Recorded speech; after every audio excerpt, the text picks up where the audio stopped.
kulanti wacan wanaagsan akhyaarta hawada naga daawanaysay meel kastoo joogtaan kusoo dhawaada qoraxay web t v sidaan horey u ballansanayn ee galabta aan shaacinay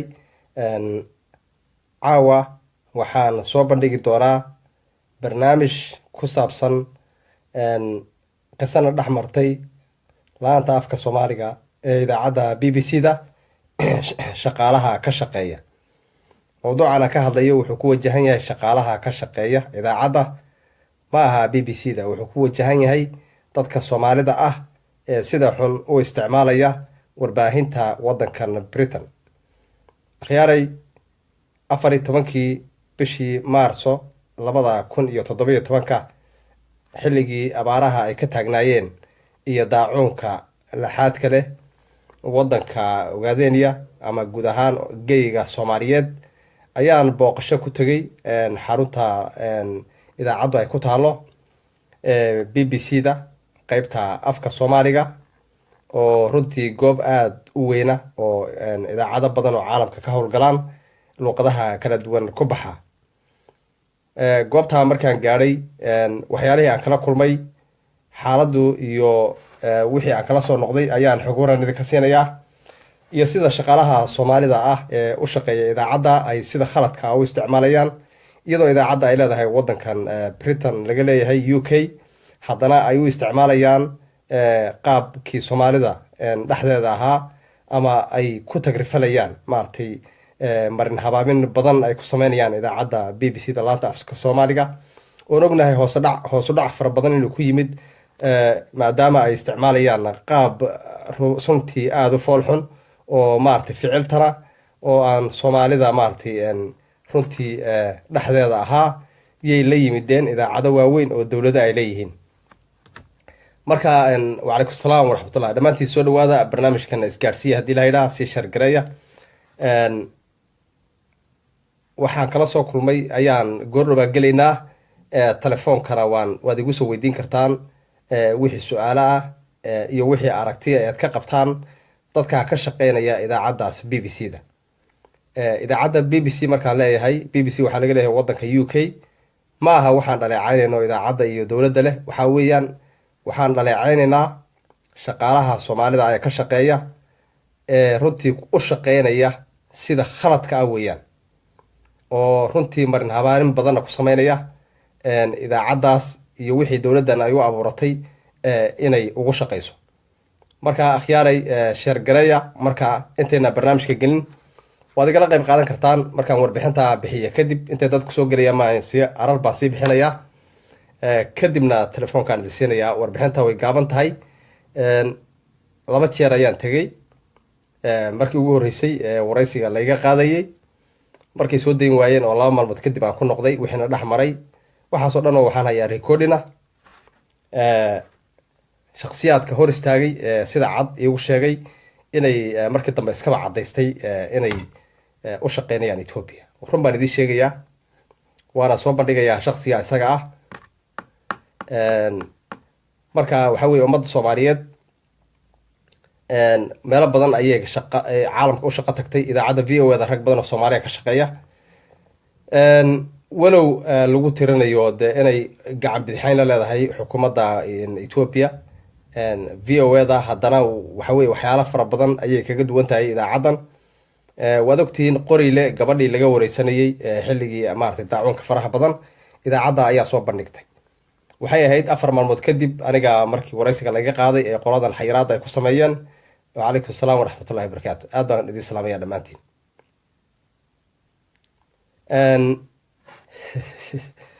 ninkayga qabto may waan ku jiraa adeer, toos baan ugu jiraa maxamedow. waxa weeyaan waxay sameeyeen markii waddanka gumaysiga ku jira ee soomaaliyeed idaacadaha caalamka laga afxidhay. 2 idaacadood ay waaweyn ayaa jirta. idaacad waa idaacadda b b c da oo in badan soo jirtay oo soomaalida aad ay ugu xidhan yihiin. idaacaduna waa idaacaddaas oo la sameeyey, waxaan filayaa in la sameeyey waktigii ay maraykanku xamar tegi jireen 93 meelahaas. waxaa sameeyey idaacadda v o da xildhibaan yuusuf xasan indhagamoon ayaa sameeyey, oo ninkii ay maaragtay contract ku qaatay idaacadda v o da ninkii sameeyey ee dowladda maraykanka ay weydiisatay inuu la sameeyo yuusuf xasanka xildhibaanka ka islii ayuu ahaa. marka de yuusuf uu iskaga tegey oo ma unan shaqada noocaas oo kale ah nin ka weyn buu ahaa oo united nationka ayuu ka qabtay ambasadornimo ka helay uu iskaga tegey. marka shaqaale heer hoose ah ninka yabarow la yidhaha ayaa jooga runtii oo si khalada u isticmaalay idaacadda laftiisu. cabdiraxmaan yabarow in badan hor istaagay qadiyadda soomaalida ogaadeenaya una hiiliyey gumaysiga. xaqiiqada markaan ka hadalno idaacadda b b c ga waxaa joogay mar maxamed cabdullaahi baa joogay xilli hore kadib markuu ritaaya ka noqday wuxuu ku wareejiyey xilkii ninka la yidhaha yuusuf garaad ee hadda wasiirka arrimaha dibadda soomaaliya ka ah, kaasoon ognahay inuu heshiis buuxa la galay xukuumadda etoobiya xilligii meles zinawi 2006 laga soo bilaabo ilaa intuu ka tegayay shaqada si toosa ayuu qandaraas ula galay etoobiya. waa wax la ogyahay. maalinkaa wixii ka dambeeyey iyadoon ognahay in gacan bidixayn badan lagu sameynayay shacabka soomaalida ogaadeenaya oo cunaqabateyn shaqaalaha idaacadaha ka shaqeeya ay ku sameynayeen qadiyadda ogaadeenaya, laakiin qadiyadda etoobiya ay jecel yihiin inay sheegaan, laakiin qadiyadda xaqudirirka ah ee xorriyadoonka ah ee gobonimo doonka ah ee soomaaliyeed ay kasoo horjeedaan. marka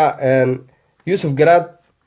wuxuu sameeyeyba wuu sameeyey dagaal xoogla ayuu la galay qadiyadda ogaadeenaya. mid taas waa maragba doonto waxyaala caddaynano fara badanna waa la hayaa. yuusuf garaad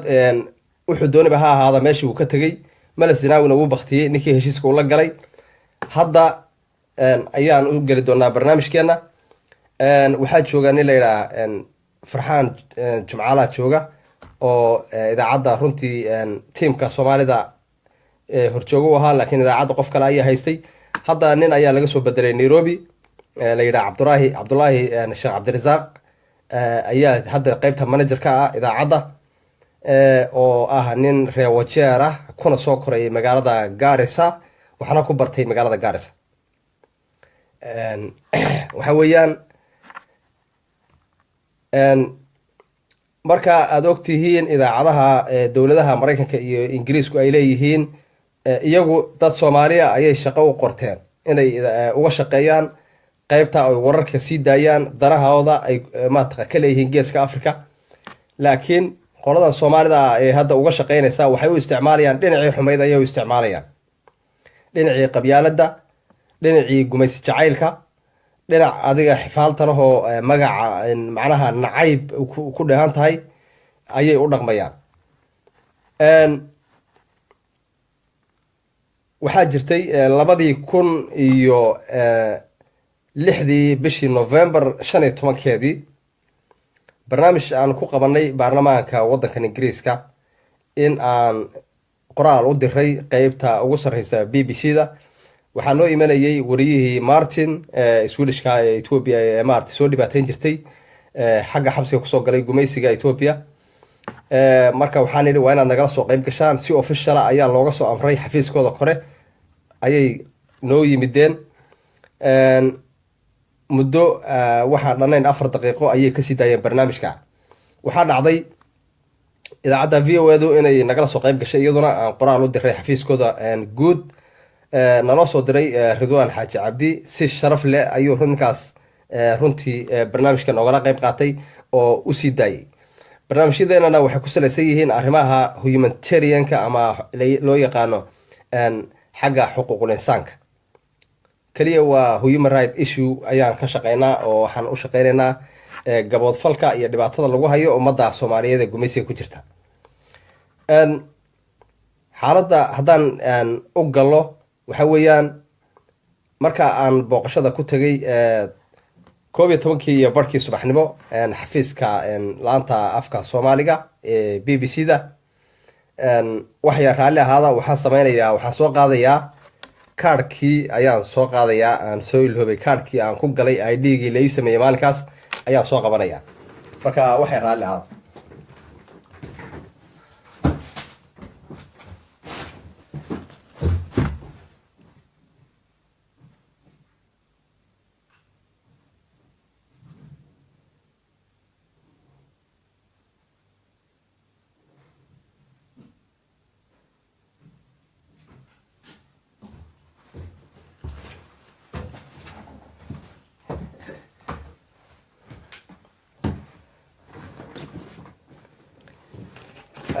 على هذا خياري وأركي سامر مالية سامر كايراد أركيسان كاركاس أيام كوجلي أو لي سميي qaybta laga maamulo xagga xafiiska ay hoose reception-ka loo yaqaano ayaa ID-ga ay sameeyay halka ayaan ku dhajistay xafiiska aan galay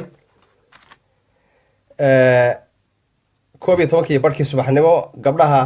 ama xagga hoose ayaan fadhiistay waxaa la yidhi fadhiiso telefoon ayaa loo diray qaybta Soomaaliga waxaa ii soo degay ninka la yiraahdo Farxaan Jumcaale si wanaagsan ayuu ii salaamay markii uu halka aan isku salaanay isku baranay ayuu yidhi maxaad ka caawinaa maanta oo nagu soo booqatay awalan waxaan u sheegay hay'adda aan ka tirsanahay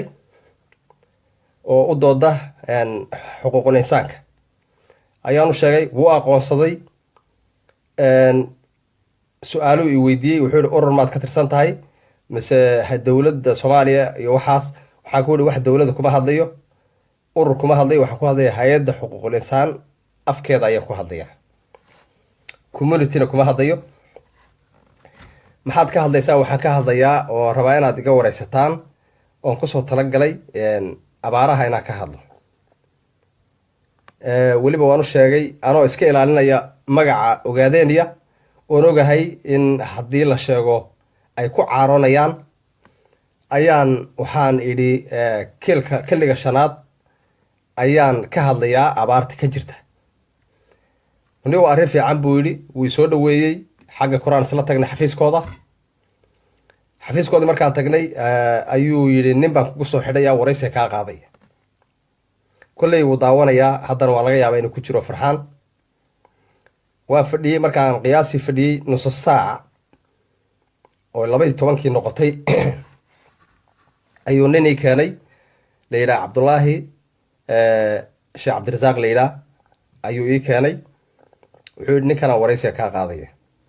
ninkii wuxuu yidhi iska fadhi waan ku imanayaa kowdii markay tahay duhurnimo la gaadhay nin kale ii yimid markaasuu yidhi astafur intaa wax xilliga la gaaray 12 markay tahay idaacaddii baxaysay duhurnimo ayuu wuxuu yidhi nin kale ii yimid wuxuu yidhi idaacaddii haddaan live u gelaynaa maxaad qodobadeed ka hadlaysaa ma Soomaaliya waxaan ku yidhi Soomaaliya kama hadlayo Soomaaliya abaarteedii gurmad laxaadlaa loo fidiyey si wanaagsan ayay u socotaa ummadda Soomaaliyeed iyo caalamkuba si fiican ayuu Soomaaliya u gurmaday waxaan ka hadlayaa deegaanka dhulka Soomaaliyeed ee Itoobiya maamusho ayaan ka hadlayaa baan idhi intaa markaan idhi Itoobiya maamusho ninkii waxaan arkay jirkiisu isgalay oo macnaha isbedelay baan arkay marka waxaan dhahay maxaa dhacay oo body language-ka waad sasba kugu dhacay ma wax xumaana sheegay maya wuxuu yidhi idaacadda live inaad u gashaan rabnay oon ku heshiinay laakiin haddaad ka hadlayso arrimo siyaasadeed oo Itoobiya iyo xaggaas idaacadda dambe ee saddexda iyo barhka galabtii baxaysa 3 galabnimo ayaan kaa duubaynaa warka laakiin live kuma gelinayno haddaad Soomaaliya ka hadlayso oo arrimaha Soomaaliya ka hadlayso idaacadda hadda waa live kaalay soo gal waxaan ku yidhi arrimaha Soomaaliya si fiican ayay u socdaan hadhowna waan ku soo dari doonaa laakiin hadda waxaan ka hadlayaa dhulkaas anoo iska ilaalinaya magaca Ogaadeenya si caalamku u maqla dhibaatada meesha ka jirta waxaan isticmaalayay marka dhulka Soomaaliyeed Itoobiya maamusho ayaan isticmaalayay xilliga shanaad iyo waxa ay weligay ma isticmaalin isaguna saas u isticmaalayay Soomaalida Itoobiya xitaa lahayn dan kama lahayn waxaan rabay kaliya in muuqaalkaasi baxaya ahayd oo xilliga waad ogtihiin abaarta gobolka Qorraxay oo kale waa lagu dhamaanayay gobolka Doolo iyo gobolka Jarar iyo dadka gobolka Nogob Shabeelle dadku way la'aanayeen oo macnaha hay'adna ma joogto wariye ma joogo hay'ad caafimaad ma joogto sidaa darteed muhiim ayay ahayd codku inuu codkeenu baxo anoo marka taa ku dadaalayay oo rabay inaan gaarsiiyo caalamka idaacaddana codka ka baxa waa la turjumayaa hay'ad walba ayaa qaadanaysa marka nimankii waxay ku heshiiyeen in aan idaacadda live aan la ii gelinin haddaana Soomaaliya ka hadlaynin ogaadeenaya haddaan ka hadlayo iyo dhinacaas soonaha shanaad ay ku magacaabayeen waxaa la yidhi niyo waa barnaamijkaaga dib ayaan u dhigaynaa recording buu noqonayaa waa marka idaacadaha dambaan kusoo dari doonaa marka wax badan baa ii caddaaday meesha waxaa ka noqday qof ajanabiya ilaan waxaa joogta 6 qof oo soomaaliya ka shaqaynaysa ilaa 5 raga iyo gabadh baa ka shaqaynaysa marka anigii waxaa ka noqday difference baa ka noqday qofka gaara oo ka duwan ay ahaan bay ila dhaqmayeen maxaa sababay marka waxaan weydiinayaa dadweynaha caawa ku jira Soomaaliyeed meeshan maxaa sababay marka iyadoo dad Soomaaliyeed oo inta baaxadu leegtay oo kumanaana ay leeanayaan in idaacada laga sheego afka Soomaaliga BBC-ga dadka hor istaagay ma Soomaaliba ma gumaysiga u shaqeeyaan markaan weydiiyay maalinkii aan dib ka soo qodobka ka sheegi doona inayna dawladda waddanka boorsigada ba ahayn in la hor istaago barnaamijyadaas oo kale waa arrimaha xuquuqul insaan wey waa human right issue wey waxyaalaha aan siyaasadda ahayn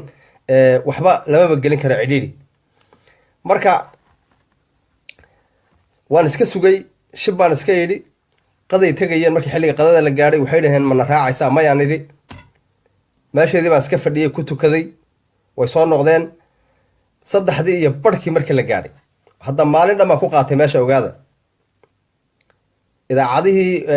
luqadihii kale oo dhan baa shaqeynaya sawaaxiliga baa halkana mid kale halkana carabi baa halkaasa tii Soomaaliga ahayd baan joogaa ayaa waxaa dhacday waxaa ii yimid Cabdullaahi Cabdirasaaq ninka reer Wajeerka ah kuna soo koray magaalada Gaarisa waxaana ku soo bartay magaalada Gaarisa isagoo waa reer Wajeer Cabdullaahi Cabdirasaaq baa leeyahay Cabdullaahi Sheekh Cabdirasaaq inaad garataan baa laga yaabaa dad badan ay ku jiraan ayaa ii yimid waa nin reer Wajeera kuna soo koray magaalada Gaarisa si la sheegay macallin nin oo ahaa Sheekh Cabdullaahi Sagal baa jooga halkan oo macallin ugu ahaa madrasa ku taala magaalada Gaarisa si aan xogta ku helay ninkaas oo ila dhaqmay runtii si ay cadaawad ku dheehan tahay nacay fara badan oo ka muuqdo idaacadii baan galnay waxaan ku yiri dhageyso aniga waddankan aan u dhashay taxpayer baan ahay idaacadana waa ka hadlayaa baan ku yiri ama diid ama hadiidi ma diidi kara markaa waan galnay su'aalo marka waan u sheegay waxaan ku yiri arrimaha siyaasadeed hay weydiin waxaad weydiisaa kaliya arrimaha ku saabsan humanitarianka iyo maartay xuquuqul insaanka kaliya laakiin Ethiopia kama hadlayo waxaan ka hadlayaa kaliya problemka shacabka Soomaalida ogaadeen haysta wa alaykum asalaam wa rahmatullahi ahmed soo dhawaad inta markay dhacday waraysigii buu bilaabay wuxuu igu bilaabay markaa inuu kulay programkana ama uu ku jira hadda ama uu daawan doona inna waxba ku dari maayo inuu yiraahdo dawladda Ethiopia maxaad ula hadli weydeen inay dhibaatooyinkan haday jiraan dadka ay ka caawiso dawladda deegaanka maartay ma hadla hadashaan waxaan ku waraano af urur kuma hadlayo hay'ad baan ku hadlayaa xuquuqul insaana barnaamijkan aan waa hay'ad human rights issue baan ka hadlayaa iyo droughtka iyo kalooraha ka jira waddankaas carabkaygana waan ka ilaalinayay marka inaan ku taabto ogaadeenaya waan garanayaa inay gubayso haddaan idhaaho si barnaamijka u baxo ayaan ka warwareegay marka Soomaalida Ethiopia hadda tihiin buu lahaa oo aad u nacabahay eragaas maanan waxba isagu waa laga yaabaa inuu markaas iga garanayay nin walba muxuu qabay qalabkii la isku wareysanayay dhagaha maartay headphone-kii baan noo wada xidhnaa waxaa dhacday marka arrimo badan oo siyaasadeed bay weydiiyay waqtigeena way iga dileen Ethiopia wax iga weydiiyay waan iska diiday waxaan ku yiri anigu waxaan arrimaha xuquuqul insaanka ayaan ka hadlayaa waxaan u sheegay dadka report waxaan watay buuxa ayaan watay oo marka de Qoriile ugu dareed magaalada Qoriile oo ogtiin in marka dhowr boqol ay jiiftay dadka deegaan walba si ugu dhinteen xisaabtii oo dhan baan hayay warbixinta markaan bixiyay oo iga dhageystay iyo siyaasadda arrimo siyaasadeed mar walba soo gelinaya anna waan ka warwareegaya markii hore baan sheegay Farxaan Jumcaale waxaan ku yiri Farxaanow anu arrimo siyaasadeed meeshan inaan ka hadlo uma iman waxaan u imid kaliya arrimo ku saabsan xuquuq abaarta iyo cudurka daacuunka kaliya heerka ay marayaan kaliya Ethiopia samaysayna malihi Ethiopia hor istaagtayna malihi laakiin waxaan arrimahaas ka hadlayaa markuu ii qodqoday oo ninkan Cabdullaahi Sheekh Cabdirasaaq ee waraysiga iga qaaday reer Wajeerka ah waan u jeexanjexi waayey Ethiopia waxba waan ka sheegi waayey laakiin waxaan si qodo dheer uga warramay heerka uu gaarsiisan yahay cudurka daacuunka heerka uu gaarsiisan yahay maartay abaartu ay gaarsiisan tahay barnaamijkaas markii waraysiga uu iga qaaday waan soo wada baxnay anoo markaa ay caddahay anoo meesha taagan oo kasoo bixin stuudiyaha inuuna sii dayn doonin ninkan wuu ila soo degay wuu soo dhaweeyey hoos baan wada fadhiisanay meel baan tagnay la fadhiisto waan ku sheekaysanay wuxuu ii sheegay inuu reer wajeer yahay inuu jigjigo waa dhaweyd ka yimid oo mataqaanaa uu ka yimid wuxuu ii sheegay shacabka wuxuu yidhi ogaadeeniya ama wuxuu yidhi ogaadeen waxaan moodayay buu si madaxa looga garaacayay inay cabsadaan laakiin jigjigo markaan tagay waxaan ogaaday buu yidhi dadka inayna ahayn dad cabsada qabiil buu isticmaalay ogaadeen ma cabsada buu yidhi waxaan moodayay buu si loo garaacayay in ay dadkaas cabsadeen laakiin ma baqayaan buu yidhi wallahi inaana been ka sheegayn waan haddaan afuray isagana kolley wuu daawan doonaa arrintana maxkamad baan isla tegaynaa arrinaan daynaya ma aha isaga foran anu foran miihi waddankan waxaan haystaa citizen baan ahay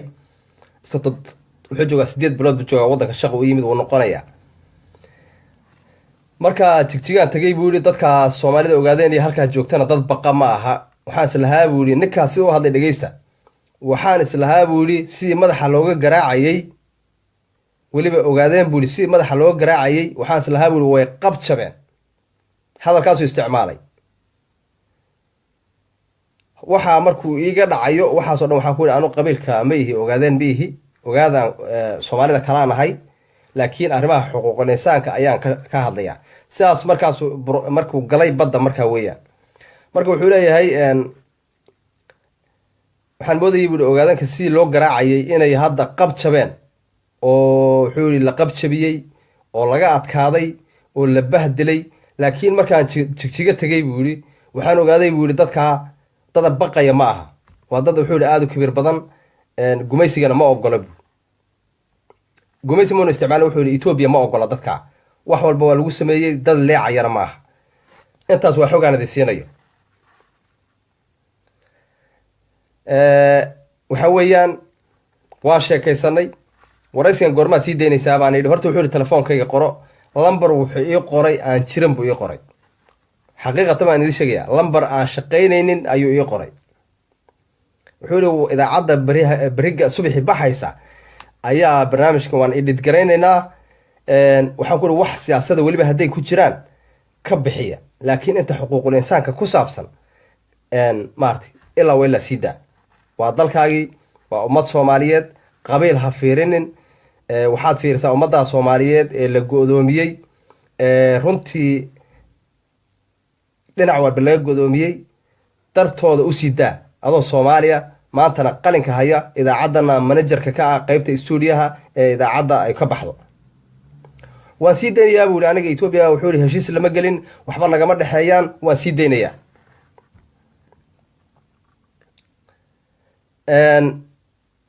laakiin mid baan idiin sheegayaa intaa waa intiina dhex martay intii dib ka soo gashay waxaan idiin sheegayaa waka kaadhkii aan ku galay meesha waad artaan aan ku galay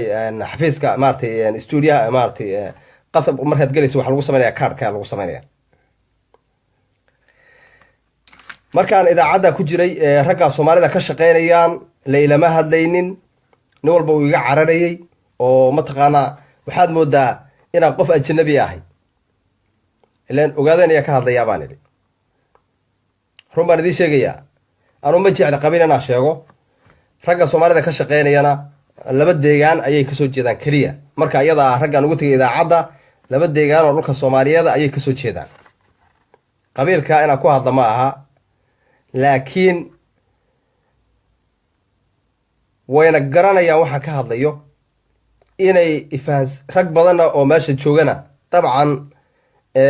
way garanayeen gabadha meesha joogtana way taqiinay sidaan u hadlayna way wada dhegeysteen oo shir bay ka galeen wuu ii sheegay cabdulaahi cabdirasaaq wuu ii sheegay waa 14 maarso 2007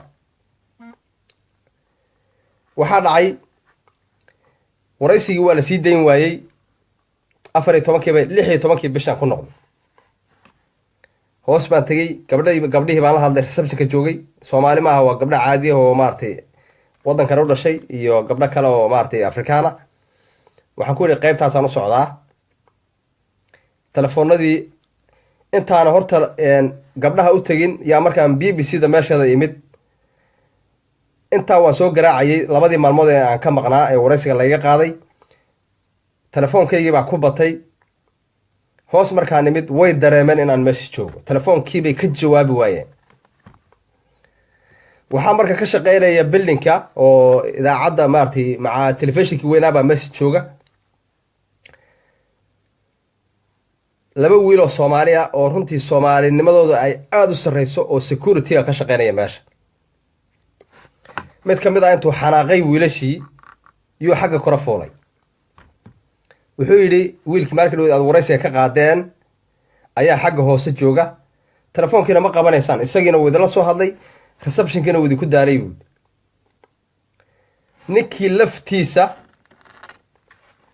ninkii laftiisa ayaa soo degay marka waa 2017 weeye hal maan hadal kuma jiro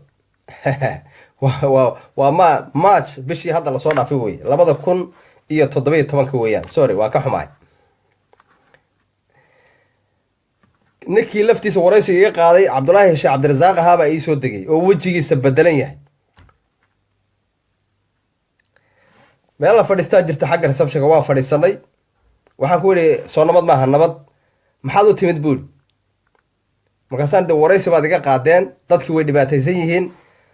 hay'adahan rabnay inaan la kaashano maxaad u sii dayn weydeen soo adiga waan sii daynayaa ma intaa kaliya u timid buul ilaahay baad ku dhaaray dhageysta ma intaa kaliya u timid waraysigii shir baan ka galay shirkii markaan ka galayna waxaan isku raacnay inaan sii daynin arrimaha adag baad ka sheegayaad ka hadashay dad 700 gaari ah dhintay baa tiri Ethiopia waad aad baad maartay ugu xadgudubtay sidaa darteed maartay ma sii dayn karo waa nin Soomaali ninkaas ay la hadlayay waxaan ku yiri marka intaan meesha la murmayayba waxa yimid gudoomiyaha xisbiga wadani ninka la yiraaho Ciro odayga ah ee Somaliland ayaa yimid nin marka isla deegaanka Somaliland ka soo jeedo oo ka shaqeeya meesha oo ordaya iyo gabadh baa soo degay ninkii waxa loo qaaday xagga sare waa la daadihiyay kaarkan oo kala loo boobsiiyay si yaani inuu meesha leeyahay oo kale laana qof baa uga shaqeynaya intaas markay dhacday ayaa waxa meesha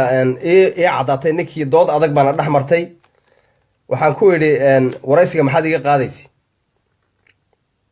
markaasuu yiri waraysiga wuu adkaa Ethiopia ayuu ku shidayaa buuli hadhow wayna dacweynaysaa ama maartay annaga laftanada waxaan ku yiri Ethiopia maana ka hadlay bal hadda shido dhageysi kor baan tageynaa iisoo saar ama iisoo diray hadda telefoonka aan dhageysano Ethiopia ka hadlayeen kale waxba uu ku hadli waay markaan arkay meeshuu taagan yahay ninkaas yaa waxaan ku yiri qabiil baa ka buuxa kulligiin inta meesha joogta waxaan ku yiri waxa isku bahaysateen qoys nacayb qoys Soomaaliyeed baan idinka buuxa gumaysi la dagaalamaya gobonimo u doona arrintaana waxaan ku yiri future-kaaga uma fiicna Soomaalinimadaadana waxa weeye meel bad kaga dhacday sababtoo ah dad Soomaaliya oo codka ka bixi lahaa idaacadan wax adduunka ugu qaban lahaa ayaad hor istaagtay marka kii dhibaateynaya cunaqabateynta ku sameeyay iyo adigu isku mid baa tiima ku Ethiopia ma heshiis baa la soo gashay markaa tagtay ma aanu lama soo galin buu heshiis maxaad marka waxaan ku yiri anagu Ethiopia ma kama hadlayna wax ka leena arrin ku saabsan xuquuqul insaan human right issue ba ka hadlayna problemka drought iyo waxaan ka hadlaynaa cholera ka dilaacay ogaadeen kama ba hadlayno wax la yiraahdo Ethiopia kama ba hadlaynaba war anaga dadkanaga ba dadkii Soomaaliyeed halka la haystay gumaysiga ku jiray ayaa dhamaanay ma sii dayn karabu anaana wuxuu leeyahay cadda hadda manager ka ah mana sii daynaya buuri. waxaa la yidhaha cabdulaahi cabdirasaaq waa nin reer wajeer ah, magaalada gaarisuuna iskoolka ka soo dhigtay iyo madrasada. waad fahanteen baan u malaynaya. halkaas ayay noo taagan tahay. waan ka soo tegey nin reer wajeer ah oo ayaan la hadlay oo halka community ku haysta oona hadda magacaabeyn. waad fahanteen baan u malaynaya. ninkaas wuxuu yidhi niyo arrinta anaa gelaya, isaga ma aqaano, laakiin maadaama uu hadduu wajeerba yahay wajeer qaybtaa kasoo jeeda dhinacaasa, waan la hadlayaa. hab baan ula hadlayaa, hab qabiil baan ula hadlayaa buui. waxaa lala hadlay b b c da nairobi. maxamed cali maxamed miyaa la nin dhalinyaro oo kale oo jooga reer wajeer ah, oo markaa ay reer wajeer isleeyihin lakin ay kala duwan yihiin marka la fiiriyo xagga qoysaska, ayaa la soo xidhiidhay. wuxuu yihi maxaad u sideyn weyday barnaamijkaas? wuxuu yihi ninkaas si adag buu u hadlay, siyaasad buu kaga hadlay. wuxuu yihi iisoo dir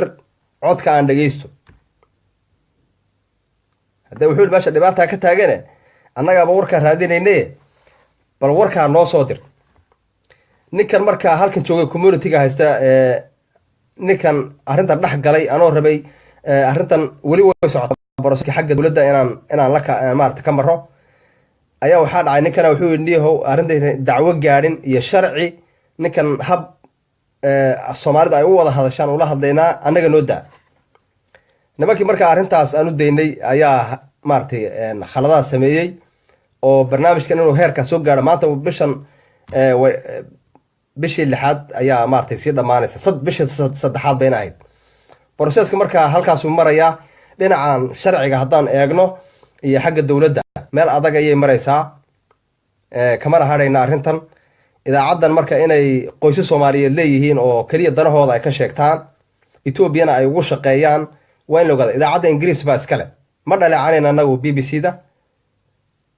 waxaan dhaleecaynaynaa shaqaalaha ka shaqeeya idaacaddii. waxay ku sameynayaan misuse, si khalada ayay u isticmaalayaan, si qabiiliyana ama nacayba, oo runtii qadiyadda ogaadeenaya ay kula dagaalamayaan, uguna hiilinayaan etoobiya ayay u adeegsanayaan. arrintana banaanka waxyaalo kaloo fara badan, barnaamij kale oo ka culus baan keenaynaa, oo nimankan idaacadda b b c da jooga aan banaanka kusoo dhigayna waxay yihiin. dowladdan ingiriiskana waan u sheegaynaa, meel fiican bayna maraysaa, kamana hadhayno. ama waa in loo sameeyo wax la yidhaha 4.5. soomaalida dowladda soomaaliyeed baa ku dhisan 4.5. idaacadda haddii waa in laga dhigaa 4.5 oo dad ogaadeenaya u dhashay shaqaalo laga qoraa. haddii kale hadde waxaa dad gaara ayay idaacad dowladda ingiriisku markaa aan u sheegayna, aan haddaba u sheegnay, dad gaara ayaa idaacaddiina aad ka shaqaysan oo ku dhibaataynaya ummadihii kale soomaalida dowladdeeda marka la dhisi waayo waxaa loo sameeyey 4.5 si ay u qancaan. hadda marka idaacadda looma dhanna wey. hadda marka haddii uu joogi lahaa xitaa nin dhalinyaro oon garanayo koonfurta soomaaliya kasoo jeeda, maalinkaas fasax ayuu ku maqnaa, oo cismaan la yidhaha, oo aada u wanaagsan. raggii meesha joogayna waxay ahaayeen kulligood rag isku muuqifa oo mataqaanaa arrintaas ka wada hadla. idaacadda v o edaan u mahad celinaynaa sidii ay uga hadashay, ay u wareysatay gabadhii joogtay waddanka magaalada qoriile ee dhibaatada soo bandhigtay. waa kay un ku tageen, ay soo booqdeen. hadda marka arrintu waxay maraysaa in qaab sharciyana la irsula xisaabtamo. taxpayer baan nahay, jaaliyadda ogaadeen iyo xoog bay leedahay u k, 3 jaaliyadood baa ku yaala. arrintana meel fog ayay gaadhaysaa. waa inay caddayso wasaaradda arrimaha dibadda waddankan idaacaddan maamusha in ay beelo gaara oo soomaaliyeed ku naasnuujinayso, kuna dhibaataynayaan ummadda kale ee soomaaliyeed. qabiil ma jeclin inaan ka hadlo, laakiin raggaas siday iila dhaqmeen ayaa noocaas ahayd. marka barnaamijku halkaasu marayaa. sidaas ayuuna ninkaas ku joojiyey, cabdulaahi cabdirasaaq layidhaa. wuxuu yihi anaa joojiyey, mana sii daynayo, anaana manager idaacaddan ka ah. waad fahamteen soo maha. waxaan ku yihi ma dowladda waddankan ayaa bolisigoodu yahay in qadiyadda ogaadeenaya aan la sii daynin? maya buuri. hadalkaasu isticmaalay, anaa decide gareeyey buuri. haddee meeshaad ku dhex jirtaa waxaa maaragtay idaaca meesha waa xero dowladeed, waad garateen baan u malaynayaa. marka ciddii su-aali soo weydiinaysa mawduucyadeena kale ayaa qaybaha soo socda kaga hadli doonaa. arrinta way qodo dheer tahay. gaboodfalkan iyo dhibaatadan idaacadan iyo idaacadda v o da labaduba way socotay, in badan ayay socotay, laakiin guud ahaan waxaan u sheegayaa jaaliyadaha soomaalida ogaadeynaya iyo inta soomaalinimada jecel iyo xorriyadda in maraykanka idaacadda v o da aad kambayn u gashaan si aad ugu yeelan lahaydeen shaqaale mateli kara ummadda soomaaliyeed ee lixaad kale. sababtoo ah haddii la fiiriyo ummadda soomaaliyeed waxayna hadda la adeegsata af soomaaliga ku hadasho waa khalad. dadka soomaaliyeed majority haddii la fiiriyo ee dhegeysta idaacadda ee baahiyuhu meelahay ka jiraan waad garan kartaan. asxaabay khadka telefoonkaa furayaa. ciddii qabta wax su-aala ama aragtiya way soo dhiiban kartaa.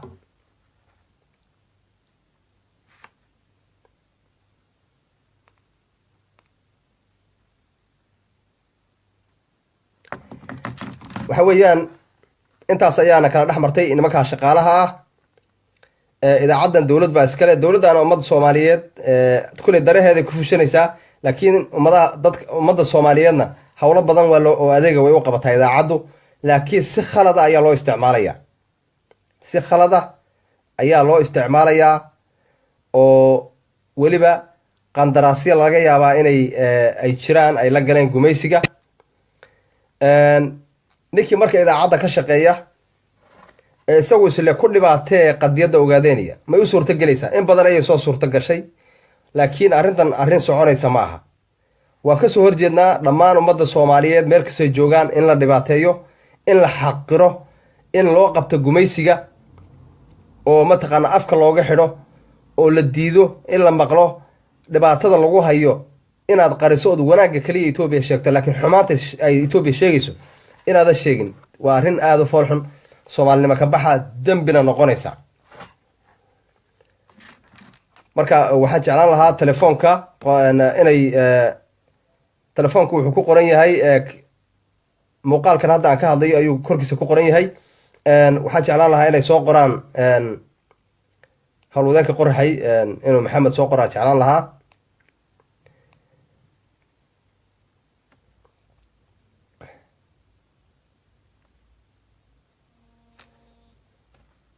dhegeysi horeeyaan soo wacay.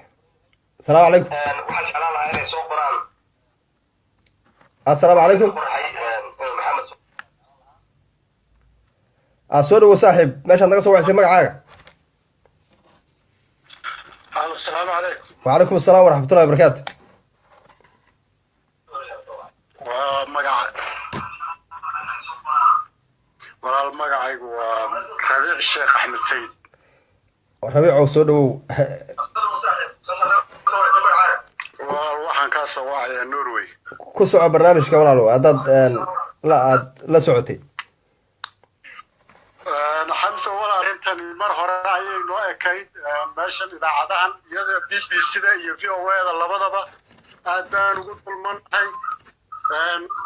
arrinkanina waa arrin aan la habsaanay. gumaysiga iyaga ayaabay noogaba daran oo inoo mijin qabanaya, waayo dadkani dad soomaalinimadii iyo xishood iyo shaqaala mas-uuliyad saaran tahay oo laabta afka soomaaliga waxa afka soomaaliga ku hadlo oo dhan mas-uuliyadooda haya ma aha. waa calooshooda kan imika jooga iyo dhammaantood intuu waa isla mid ma garad. waa sax. marka arrintan aad baan usoo dhaweynaynaa. ree ogaadeeya bulshada ree ogaadeeya oo dhan meel kasta oo joogtana waa mid ay ka midaysan tahay, idinkuna taageerayso. isku midna waan iyaga iyo gumaysiguna isku meel bay noo taagaya. aada iyo aad waan gartay. marka hawshaas saas baan u gelaynaa adeer, waana ku dhaqaaqaynaa, kamana dibsanayno iyada iyo v o a labadaba iyo idaacadaha kale oo dhanba, iyada iyo tan kale universal iyo wax oo dhan waxay noo heshiiyo etoobiya bay nooga daran weeye ma garan. universal iyada etoobiya iskale warkeedu wuu cad yahay, laakiin idaacadahan dowladaha iskale shaqaalaha ayaa soomaaliya, shaqaalihii soomaalida ahaa ayaa maaragtay u isticmaalaya hab qabiil iyo hab nacayb ku dheehan yahay. walaal naari meel qabo umale baa la yidhi wax idaacada hoos soomaaliya ama t v ama idaacada oo inoo roonba ma jirto ma garan. sax.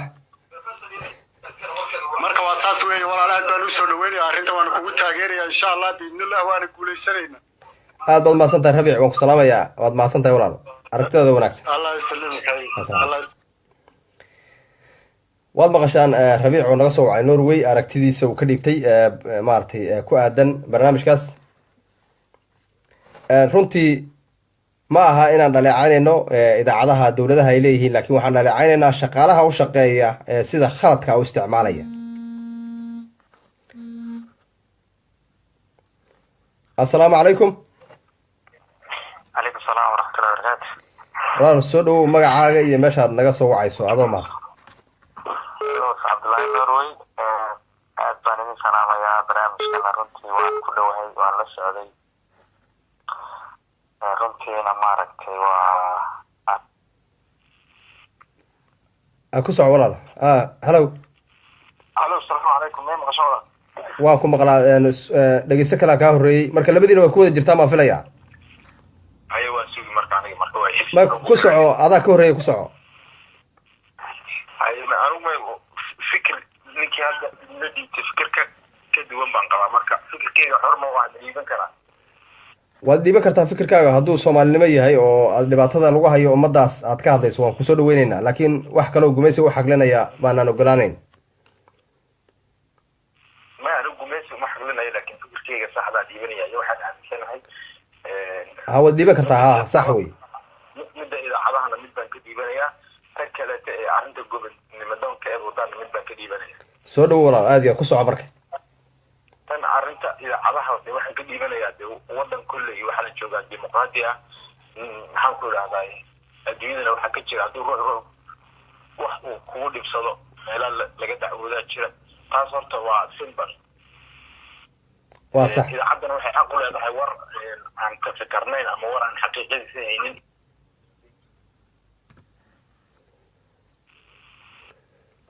haye mas-uuliyadeedana iyadaa yeelanaysa hadda wixii ka yimaada arrinkaasi markii hadday warsiidayso taas waa taas oo markay wareysanayso dadka tuulooyinka jooga iyo magaalooyinka soomaaliya ka geeska gees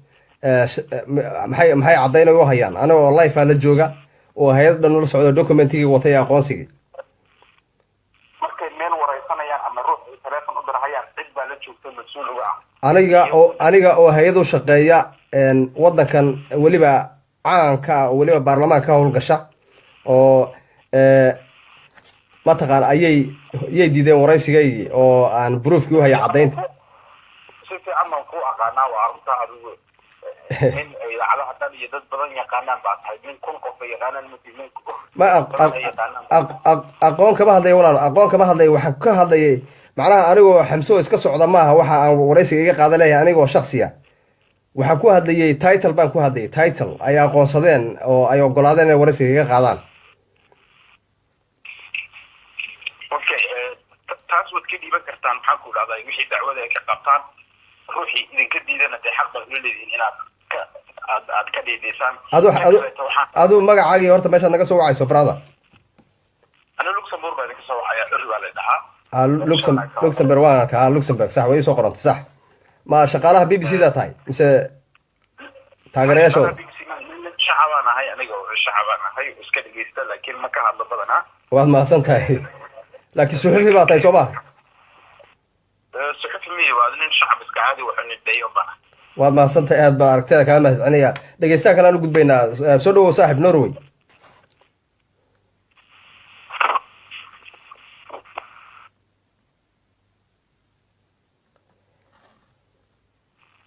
ku soco walaal norway okay waxoogaa hadloo ku jiray waxaan ka hadli rabay nimankan v o da way dhaamaan laakiin nimankan haye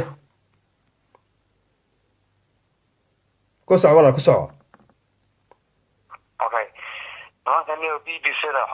meeshan b b c da la yidhaahdo waa meel aad loo baabishay meel xun weeye soomaalinimana kuma shaqeeyaan ehelnimo ma yaqaaniin qadiyad kuma jirto waadaday ka dhamaatay oo etoobiya u shaqeeya maalin dhexdeed hadda waxaan daawaday video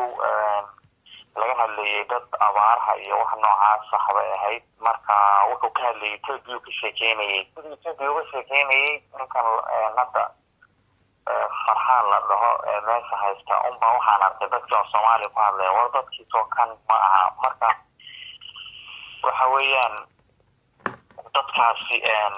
heer islaamnimo iyo ku soomaalinimo iyo ku dhaqan iyo wax ay hayaan midna ma jiraan. innagana barnaamijkan waan ka gaabanay. xag qabiil way yihiin run weeye, anuu qabiil ma jecelin sida aad u sheegaysaan, aanu taageersanin, laakiin dadkaas deegaamay kasoo jeedaan bbcda u shaqeeyo. in la kala gooyo oo deegaamada bbcda la dhaho lagu qoro iyo in xuquuqdii ummadaasi ay ku lahayd 9 gobol degta haddii bbcda af soomaali ku hadasho qaybteedii ay qaadato iyo inay la cadeeyo sida aad sheegayso oo bolisiga dowladda UK ay tahay inaan laga hadlin qadiyada ogaadeenaya ama iyagu qabiil ahaan iyo deegaamo ahaan ay nooc magaranaysaay cunfinimo oo qabiiliya ku jiro in la kala saaro. barnaamijkaas mayow waan ku taageersanahay. Norway waan ka sawacaya, waxaana diyaar u nahay naf iyo maal iyo dhaqaalaba kulliba inaanu u hurno. siduu dhegeystihiiga sii horreeyey sheegayay kulli idaacadda univirus iyo bbcdaba inay waara ka takhalusnay ahayd, waana leenahay awoodeedii idinkuna. assalaamu calaykum, khadkana qabanayna walaal ku jira ado. وعليكم السلام ورحمة الله وبركاته. soo dhow magacaaga iyo meeshaad naga soo wacaysa Mareykan. magacay waa Maxamed Faarax Ubaye Faarax Xasan. soo dhow Maxamed. Minnesota ka soo wacaya. ku soo dhow Maxamed, waad maasan tahay. waa ku dhawahay runtii idaacadahan wax xaqiiqo ah oo jira weeye arrintaas hadii jeer bay nagu dhacdaa oo dhacday. taariikhdu markay ahayd bishii 6 15keedii 2015ka qisada kala aniga igu dhacday VOA-dayna ahayd BBC-da lafteedana way ahayd. inkastoo waraysi ay naga qaad way diideen, si cad bay u diideen. waliba ninka agaasinka ka ahaa yaa waxay igu yidhaahdeen midna wuxuu igu yidhi wax ninka agaasinka ka BBC-du mid igu yidhi ka BBC-du kuwa kan kale ee VOA-duna 3 cisho intay waqtiga iga dileen oo ay meel fadhiistay oo midba ay waqtigii qabanayeen oo kalba ay qabanayeen waqti ay markii ugu dambeysay waxay yiraahdeen yabarowba reer ka jooga jigjiga. marka isaga diiday bay sacad igu yiraahdeen meeshu waa meelo Ethiopia runtii madaala badan aad moodid inay ku bixisay oo ay mushaaraka ka qaataan. ganacsi Ethiopia ay leedahay bay u egyihiin idaacadahan sida xaqiiqadii sababtoo ah shakhsiyaadka mas'uulka ka idaacadda yaad moodaa inay mushaara Ethiopia siiso. ma jira wax dhalasha iyo wax xiriir kale oo ay leeyihiin. waxa kaliya oo ay sidaa ku yeelahayaan waa mushaarooyin baa si hoose loo siiyaa. marka cadow kula dagaalamayo bay la mid yihiin. maxamed aad baad maasan tahay. marka waan u fahansanahay waxaad ka soo baxday jeel ogaadeen, marka victim baad ahayd, marka waxaad rabtay inay arrintaa kaa wareystaan, marka way ku dhici waayeen. waliba waqti bay iga qaadeen 3 maalmood oo mutawaatir ah iyay igu soo celcelina kolbay ballaminayeen iyagu. haddana markii u dambeysay riisa waxay sheegeen yabarowba jigjiga dad ka jooga. dad annagu xageen ka nimid annagu soo jigjiga maanaan ku dhalanin oo kamaanaan dadkanaga iyo maalkan iyo hadidanadii jigjigay joogtaa ma garanayo. dadku waxa weeye waxaad moodaa in Ethiopia lamayna dhalanin ee kaliya waa dad dhaqaale raac ah oo wax loo sheegay weeye, qandaraasyo ka qaatay weeye. inagu hadda ma xaqiijin karo. inagu ma xaqiijin karo taa, laakiin waxaa cad inay lug ku leedahay, laakiin xagga dhaqaalaha ma xaqiijin karo. aad baan kaaga mahadcelinayaa Maxamed. kolley barnaamijka dad badan ayaa khadka ku jira. haddaad wax kusii kordhinayso inoo dadeji insha Allah. waxaan kusii kordhinayaa dadkanu idaacadahan ma laha waa idaacado xor ah oo aan cidina gumaysi iyo goysi la'aanba shakhsi gaar ah una lahaan karin. waan ku mahadcelinayaa dacwadda aad wadaan. meel kastoo la joogana in dadka nooca u shaqaynaya wadan xoran joognaa oo dimuqraadiya in si wanaagsan loola xisaabtamo oo la dacaweeyo waa wax muhiim ah. arrinta waan ku dhiirgelinayaa. waadna mahadsan tahay. aad baad mahadsan tahay Maxamed, waa kaa mahadcelinayaa. السلام عليكم walaal in badan baad khad ku jirtay markaa raalli ahow telefoon kalaana soo diray ayaana soo galay marka aragtidaadii maxaad ku darsanaysaa dhib ma jiro insha allah tacaala waxaan kusii yardari lahaa oon ummadan baan nahay aqoonteediina waan leenahay awoodeediina waan leenahay looyar haddii la rabo waanu u qabsan karnaa si walbaynu meel u saari karnaa nimankaas waxa weeyaan runtiisinaba inaan ku dayna ma aha marka barnaamijkaas 100% waan soo dhaweynaynaa dagaalkana waan ku garab taagannahay waana ku garab taagannahay waana ka baahnay runtii barnaamijkaas waxba in la xiriyo ma ahayn dadkaasi waa hore waxooda cadaysteen waxaasi ma jiraan nimankani magacan baa inoo muuqda iyo inay af soomaali ku hadlaan hebel iyo farxaan hebel waxa kama jiraan jawaasiis cad oo Ethiopia u shaqayso heshiisyo la galo qabiilana u dheeriyihiin weeyaan waa la yaqiinay isgaraad markuu meesha joogay waa kii ku dhexilmayn jiray markuu afayeenka arrimaha dibadda uu ku wareegsan jiray xafiiska markii gumaysiga Ethiopia uu gumaadayay xamar waa la ogaa wuxuu sameynayay taariikhdooda dhanna waa la wada ogyahay marka barnaamijkaas 100% baan soo dhaweynaynaa waan ka gaabinay laakiin maantaba waxa weeyaan meel waan iska saari karnaa waxbana ma aha oo afar wiil oo bahalkii qadiyadan baan nahay waxa weeyaan waana kala dirnaa hadii la yiraahdo insha Allah taala aad baad umahadsan tahay walaal insha Allah waa soo wada soconaynaa barnaamijkaana kama hadhayno looyaradaasaan qabanaynaa ilaa arrintan arrin sharciya baan u maraynaa personally aniga waxaan ahay muwaadin waddankan u dhashay arrintan ilaa meelaan ka saaro nimanka afartay meesha jooga kama hadhayno waad mahadsan tahay aad baad umahadsan tahay adiga mudan naftigiisa assalaamu calaykum calaykum assalaam waraxma soo dhawo walaal waxaad naga soo wacday lambar qarsoon marka magacaagii meeshaad naga soo wacayso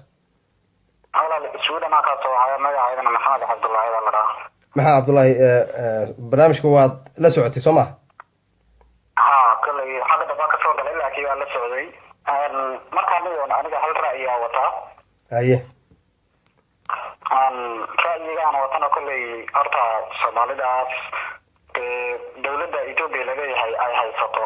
anigu waa kasoo horjeeda waad mahadsan tahay aad baad u fiican tahay nin muwaadin baa tahay Soomaaliyeed midka jirta waxay tahay marka la leeyahay Soomaalida ay Ethiopia haysato kaliya ma aha ogaadeen laakiin Soomaali badan aa ku jirta waa runta marka markii la leeyahay Soomaalida ogaadeen bas la leeyahayna inaga isku mowqif haddana qabiil inuu kala saaro labinteeda leedahay waa arkaa aad baad mahadsan tahay erey yar baan kaa leeyahay meeshaas waxa weeyaan dhegeystaanaan howlgelinaya u sugaa waxay ku jira assalaamu calaykum assalaamu calaykum hallo magacaaga meeshaad iga soo wacaysa adeer hallo magacaygu waa wardi khaliid cabdimursal ma garatay wardi soo dhawo walaalo magac xaggeed naga soo wacaysaa waxaan idinka soo wacayaa Finland okay barnaamijka haddaad la haysato walaal aragtidaada barnaamijka waan la haysaa dabcan aragtideeda haddaan ka dhiigtana waxay la tahay horta BBC-da sida aad sheegteen waa war xaqiiq ah oo guumeysi ayay u shaqeysaa cadowgeena u shaqeysaa been maaha dadka u shaqeeya weliba Soomaalida kale uma badna dabcan waxay u badan yihiin baa la dhihi karaa Soomaalida Kenya kale haddii aan ka hadlo idinku sida aad doonaysaan oo kale dabcan oo markaad ka hadlaysaan dhankan Ogaadenia dabcan soo sabta maaha waxaad doontaad ugu yeeri kartaa adiga dhulka Soomaaliya Ethiopia maamushaad odhan kartaa dhulka Soomaali galbeed baad odhan kartaa Ogaadenia aad odhan kartaa si caalamku u yaqaano ma kala jeclin laakiin waxaan rabnaa in dadka in la sheego xuquuqdooda inaan la qarinin oo maartay aan la dulsiin ma rabnaa aad iyo aad anigu waxaan ugu yeerayaa Soomaali galbeed waa sax Soomaali galbeedkan hadda ka dagaalantana waxay wadataa magacan ONLF oo ah yani Ogaadenia owda waxay usoo gaabsadeen ba Ogaadenia ah dhulka Soomaali badanna way degan yihiin marka haddii dhulka la doonayo inuu xoroobo horta dabcan waa in jabhadda magaca laga bedelaa oo magaca Soomaalinimo ah oo dadka u dhaxeeya waa inay la timaadaa laakiin inta ay magaca gumaysi ay ku hoos jiraan oo magaca ay ku leeyihiin gumaysi qoraa meeshan u bixiyay ogaadeen iyo caalamka u yaqaana ogaadeen iyo waxa uu bixiyay gumaysi anna taa waa ka soo horjeeda ma garatay waad baasanta aragtidaada way fiican tahay waa aragti Soomaalinimo ah tan in yar baan ka leeyahay magaca waxa weeyaan horta jabhadii Soomaali galbeed WSL Florence jiray wadanka intiisa badan xoreysay kadibna ciidanka Soomaaliya oo dagaalka soo galay 72 ayaa la sameeyay magaalada Walaweyn ayaana lagu sameeyay Soomaaliduna meel bay wuxuu wada wadaan laakiin waxa u muuqda qabiil wax la yiraahdo marka runtii waxa fiican inuu inoo muuqdo war Ethiopia meesha haysatee sideen isaga xoreynaa laakiin Ethiopia dadku ma arkayaan waxay arkayaan kaliya maartay jabhadda xoreynta ogaadeenaya ayay arkayaan marka laakiin waxa fiicnaan lahayd inay dadku arkaan gumaysiga de Soomaaliya badaheedii u gudbay ee Ethiopia ee dhulka haysta in dadku arkaan waxaana fiicnaan lahayd qofka adoo kale hadda waad fiican tahay ra'yigaagu aad buu fiican yahay ma la helayaa inaad adoo kale ama dadka kula ra'yiga inaad soo abaabushaan jabhad Soomaali galbeed la yiraahdo oo aqoonsi ka heli karta caalamka maadaama ururka ONLF uu hadda una tafsiir badan u baahnayn in la sii fasiro marka caalamka ay ka kaambay garanayaan ama ay u gudbinayaan dacwadaha ka dhanka gumaysiga oo ay sahal tahay in markiiba la aqoonsado markay yiraan ogaadeen oo ay xafiis ku leeyihiin 60 iyo dhowr wadan marka ujeedada magaca hadda kaaga dhaco horta kaliya waxa weeyaan waa aqoonsiga kaliya iyo sumadda lagu bixiyay ee United Nationska taalo weeyaan dadka Soomaaliyeedna arrinta inay fahmaan baa fiican laakiin dadku waa Soomaali saad u sheegtay Soomaali oo dhan baa degan waa dhul Soomaaliyeed Soomaali galbeedna in lagu yeero anu waxba kama qaba hadda waa arrin wanaagsan marka ra'yiga waa ra'yi wanaagsan aad baan ku soo dhaweynayaa walaal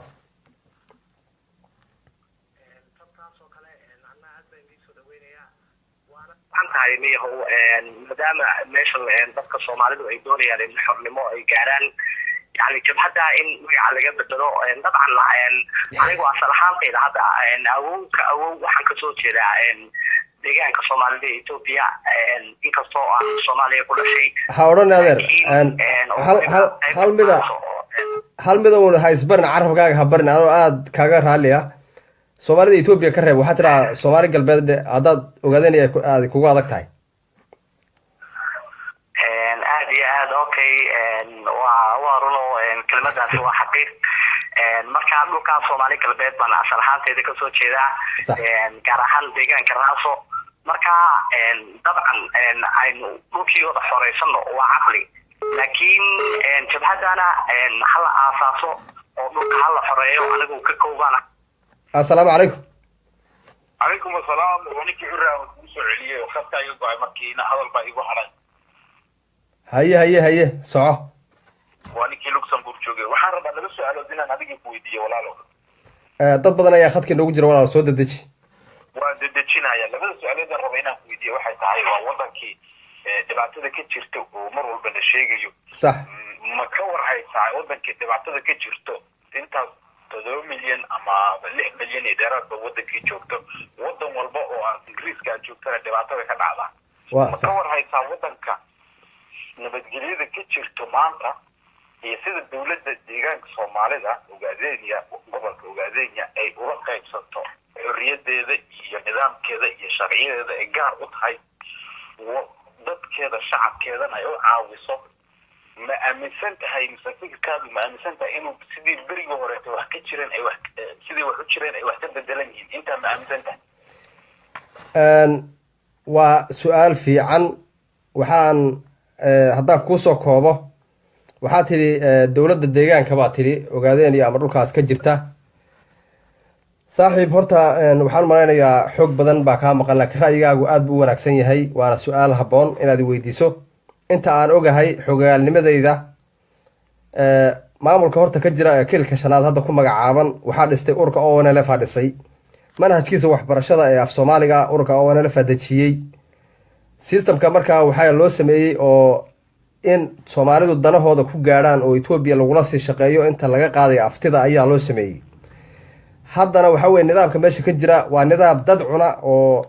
ay iyagu daba taagan yihiin oo waad maleeshiyada soomaalida loo abuuray in lagu dhibaateeyo un ummaddaa soomaaliyeed oo lagu anfariiriyo. tusaale in yar baan kuusoo qaadayaa, mana aaminsani horumar inuu ka jiro, mana aaminsani xuquuqul insaan inuu ka jiro, waayo waa dhulka keliya waxaad sheegtay 7 milyan 8 milyan baa tidhi. hal hay-ada kama howlgasho oo United Nationka ah, hal hay-ada oo gargaara ma joogto, wariyana ma tegi karo, soomaaliyana way ka xidhan tahay oo baabuur soomaaliya ka yimid ma soo geli karo. marka waxaan aaminsanahay dadka waxay ku jiraan xabsi dusha ka bannaan oo ciqaaba, oo adiga hadda lafteeda ila hadlaya telefoon smartphone adoo wata wax duubi kara ma mari kartid waddanka gudihiisa. marka arrintaa waan kugu khilaafsanahay, marka waad mahadsan tahay. su-aasha kale soo daada. aniga kula hadlahaya hadda aanan maxaa ku dhahdaa been sheegaynin, waxaan ka degay Addis Ababa, waxaan tegey toos baan diyaarad kale u qaatay jijigaan ka degay. ka baadhigaysaas waan fahmay macanihiis oo dhan baan fahmay. dhammaantiin soo dhawaada, toos waxaad ugu jirtaan Qoraxa Web TV. barnaamijkan caawa waxaan ka hadlaynay shaqaalaha idaacadda BBC da soomaalida ah oo si khalada u isticmaalaya idaacaddaas iyo barnaamijyadeeda, una adeegsanaya qaabab kale oo maaragtay aan waddankan sharci ka ahayn. ma aha idaacadda BBC da waxaan wax ka sheegayna waxaa weeyaan adeegayaasha shaqaalaha ee la qortay ee jooga ayaa si khalada u shaqaynaya, waxayna ku abuse gareynayaan shacabka soomaalida ogaadeynaya in lagu dhibaateeyo. inta lagu dhibaateynayo way sheegayaan, inta dhibaatadooda ana ma sheegayaan. marka guud ahaan barnaamijkeena intaas ku saabsanaa waxa weeyaan haddii dhinac walba laga fiiriyo dadka soomaaliyeed waa dad runtii wiilka hadda deegaanka raasa kasoo jeeday fikirkiisa ugu wanaagsanaa. wuxuu sheegay inuuna ku qanacsanayn keliya magacaas inkastoona aan programkeenu ahayn, haddana nin daqanayo soomaaliya u ahaa. wiilka kale hadda u dambeeyey telefoonka go-ay Luxembourg, isagana ra'yigiisa maaragtay wuxuu iska ahaa dhexdhexaad, inkastoo hadda maaragtay dhinaca Ethiopia uu batay. waana runna waa sheegaynaa, ma aqbalayno arrin inaan dhegeysano hadda TV-gana hadda aan ku jiray live-ka ah wax gumaysiga Ethiopia iyo maaragtay dabadhilifnimo ku saabsan inaan dhegeysano wax suurtagelaya ma aha. qofkii Soomaaliya ee ra'yi saliima wata ee Soomaalinimo ka hadlaya ee dhibaatadan sheegayno ayaan dood kala gelaynaa. laakiin marna dood kale ma gelayno dhibane soo qaxay oo dibadda yimid oo haddana fikirkii gumaysiga naga dhaadhicinaya. asalaamu calaykum. وعليكم السلام ورحمة الله وبركاته. aad baa loo fiican yahay. soo dhawo magacaaga iyo meeshaad nagala soo hadlayso. magacaygu waa cabdiraxmaan labadhaka, waxaan joogaa waddanka Germany. inkasta oo aan soo daahay. ku soco laba dhako dhinac culus baa tahay, ku soco. aad iyo aad baad mahadsantahay. horta dhammaan waxaan salaamayaa warbaahinta jooxo ee khaasatan Qoraxa online leaga aan daawanayo iyo wariyeena caanka guuleed. haddii aan barnaamijka ku socdo barnaamijka maanta dhan aan daawayo dhegeystay, waxaan odhan lahaa Soomaali horta waxa ku mamaaday nin qoyin biyad kama dhowro. sax. labadan idaacadood ee ugu afka dheer Soomaalida ee tan idinku hadda aad ka hadlaysaan Qoraxa iyo wariyuhu ka hadlayo waa idaacadda ugu xun ee Soomaaliya ku hadashay Itoobiya u shaqeysa. horeyna cadaan yirma wuxuu yiri BBC nimanka u shaqeeya waa Soomaali waa xamaara af Soomaaliga baratay. sax. marka aniga siday ila tahay nimankaas in aanan waqti lagu luminin, wixii laga qaadi kariyo qaabkii loo dacweyn kara loo dacweeyo. maqalka aad haysataan aad hawl gashaan jariidiina joogta UK ee jooxo. aad ayaad u mahadsan tahay saaxiib laba dhako. khad kalaan gelayaa, aragtidaadu waan garanayaa, waa aragti aada u wanaagsan. aad iyo aad baan ku salaam. asalaamu calaykum waraxmatullahi wabarakaatu. salaamu calaykum. waa inoo iyo samarka. salaamu calaykum. uu ka baxay dhegeystii kale. laba dhakaa la yidhaha nin ciyaaraya ma waa nin culus wey. marka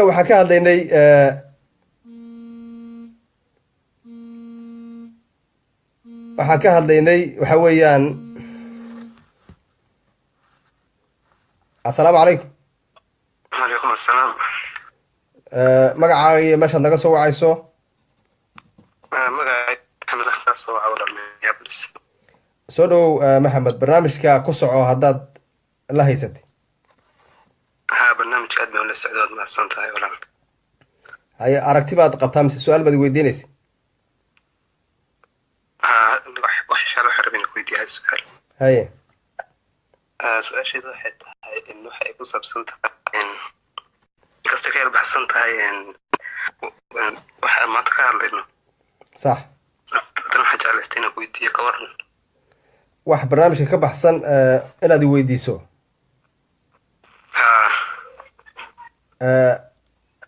barnaamijka unbaad weydiin kartaa iyo waxyaalaha ku saabsan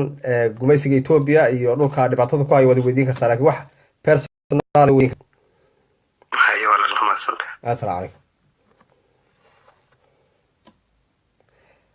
waad mahadsantihiin dhammaantiin meel kastoo joogtaan inta barnaamijka nagala qayb qaadanaysa waarataan dadku kala ra'yi duwan yihiin iyadoo barnaamij live aad ku jirto ayaa qof wuxuu ku leeyahay si gaar ah rabaa inaan ku waraysto marka waxa weeye way iska adag tahay marka waxaan leeyahay saaxiibkay dib hadhow hayla soo hadlo hadduu doonayo si gaara inuu ila hadlo oo maaragtay uu rabay arrimo kale inuu weydiiyo waan uga jawaabi doonaa insha allah. marka guud ahaan markaan fiirino idaacadan hadda BBC da iyo VOA da laba dowladood adduunka ugu waaweyn baa iskale ilaahay baa weyn mana filahayo sida ii cadeeyeen ma aha dowladda waddankan Britain in lagu cadaadiyo shacabka Ogaadeniya ama aan laga sii dayno warkooda ma aha anaa goostay ayuu yidhi ninkaas. marka midna waan cadaynaynaa. assalaamu calaykum. وعليكم السلام ورحمة الله. أنا أقول لك هذا قرار نمبر كاش وعلى مكالمة هذا قرار كقاعدة هاي أصلا خطنا يقدر هذا سؤال عن قوانين وحاجة سودا هذا. اسكو موقف إن أنها نوي في عن تاي لكن مدى أوغادينيا مدى المركز الصومالي كلام وفوق نقطنا يا ضد يويس قبيلة سنة إن النقدان قمان تجنا دبر أركاي كل الكشنات ميديدان على ذحي marka kilalka shanaad meedigan markay leedahay Soomaalida Itoobiya marka dawladda Itoobiya ee gumaysatay waxay leedahay kuwan ogaadeen oo bes ay isku qabiilaysanayaan laakiin Soomaalidan hadii ay ahaan lahayd baynaad raadin way ahaan lahayd laakiin magac ogaadeen inkoo ogaadeen midkiina xageed daba socotiin baa leeyahay waqti horta mawduuca caawimina ka hadlay laakiin waa kaaga jawaabayaa tan walaal magaca wax mashaakil ma laha aniga hadda hadii meeshaas for example la yiraaho magac ka soo qaada hawiye oo kale hadii la yiraahdo waa lagu xoreynayaa oo caalamka waa aqoonsi ka haysto wixii meesha haystaana ay Ethiopia tahay maxaan ku diidayaa inaan qaato magaca Soomaaliyeed hawiyaha waxa way meesha Ethiopia haysata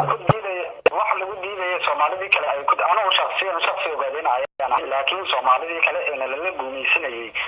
waayo inaga kaliya inaan qabiilkeen isku raadsanno maaha dadkan waa naga wada gumaysanaya dhulkuna waa dhulkeen iyo naga dhaxaya Soomaa mid yar baan ku cadeynayaa anu haddaad deegaanka kasoo jeedo waddanka iyo haddii kale waa isku qiimid baa tahay haddaad Djibouti ka timaado haddaad Kismaayo ka timaado iyo NFD waxa weeyaan hadafka horta dadka Soomaaliyeed waa inay fahmaan hadda waddankana joogo marka hadda qadiyada ogaadeen iyo kale aad ka campaign gareynayso uma baahna fasir badan laakiin nin aan saaxiib nahay baa isku dayay oo baarlamaanka meelaha galgalay Soomaali galbeed barnaamij waday dadkan Soomaalida ka soo jeeda xagga Soomaaliland waan isla saaxiibana waan aqoon leh wuxuu yiri magaci waa ay socon waay marka tiraas Somali Western waxa lagu leeyahay ma baydhamaad ka hadlaysaa iyo luuqi meelaha doolow iyo marka waxaan rabnaa marka ONLF waxay magacan u qaateen inagu mawduuceen uu ahaa maanta meediyaha problemka Soomaaliya ku hayaan war magacan kaliya dadka waxay u wataan aqoonsi uu caalamka ka haysto oo lagu diiwaan galiyay laakiin Soomaalida waxaad moodaa inay ka jecel yihiin ba Ethiopia inay qaataan oo la yiri Soomaaliya Ethiopia marka ogaadeen iyadiiba adag haday nin baa waxa ku yiri dhalinyaro ah hadduu magacan kugu adag yahay iska daabaan ku yiri marka waxa weeye marka runtii Soomaali galbeed baa ay jilicsan buuli marka aad baan ku salaamayaa aragtidaana waxaan maraynayaa Soomaali badan baa qabta magacan wax dhibaato ma dhulkan haduu xoroobo oo lagu xoreeyo magacan lagu diiwaan galiyay lagu haysto dee wixii la doonay soomaaliya ula baxaysaa soomaaliya way wada degan tahay hadday wada degan tahay se may wada xoraysato maxaa tusay keliya ogaadeen maya maxaa tusay ogaadeen baa magaciisa wata war haddaad degan tahay jabhad la bax reerkiina isaaq la bax hawiye la bax sheekhaashtaas ma jeerteen xorayso marka laakiin haddii kale haddii aadan xoraysan karaynin marka dee las weyn soomaali galbeedaa ka soo jeedaa welibana gobolka afdheeraa ka soo jeedaa marka nin ani ogaadayna waa ahay dalkaygi weeyaan laakiin on elis ahaan haddana markii aan wax yar igu jira khadka wax yar igu jira salaamu calaykum calaykum asalaam waraxmatullahi wabarakaatu soo dhawow mudane magacaagii meeshaad naga soo wacayso waan dhawaa walaal waad mahadsan tahay magacaygu waa yaasiin maxamed yuusuf waxaan ka joogaa sacuudi carabiya ayaan kala soo hadlaya yaasiin oo ku soco barnaamijka haddaad la haysatay si fiican baan ula socday walaal waad mahadsan tahay waxaan anigu ka dhiidanayaa waxaan ku weydiinayaa hal su-aala halka su-aasha oo ah barnaamijka ku saabsan hadda aad ku dhex jirto waxa weeyaan walaal ma fiicnaan lahayd in aynu qoladan maadaama ay tahay dad barataadya oo laga soo xushay africa u shaqeeya d b c in ay dibkooda ay nagala maqnaadaan aynu farahaba inooga fiicnaan lahayd san inooga khayr badnaan lahayd awal hore waa inaga maqnaa inaan iska daynaa farahaba inaan ka qaadnaa qoladan d b c da yaaba inayna soo dhexgelin informationkooda iyo warkooda san uma baanin aan ka tanaasulla xaafadaha kale iyo waxaa ka badan iyo ma iyagaa iskale marka ma iyagaa le markaan u daynayno idaacadda dawlad baa iskale ingiriis baa iskale idaacadda waa shaqaalo wey waan ku waaya walaal waay iyagaana waa shaqaale laakiin haddii ay dadkii iyagii power la siiyey oo hadda waqti dheer oo ay imika yes waa ku jirta ku soco iyagu ay dantooda ku fushanayaan oo power la siiyey marka intaynu daba jeedi lahayn iyagoo waxay nooga fiican aynu sharafta ka raacna yaa aniga inaqma aniga raayigayga marka sayid waxaan anigu jeclaan lahaa inaad faraha ka qaadaan bood ka dhiisaan kolley dadweynahaan u daynaynaa aragtidaada kolley waad dhibatay aad baad umaadsantahay yaasiin waan kaga mahad celinaya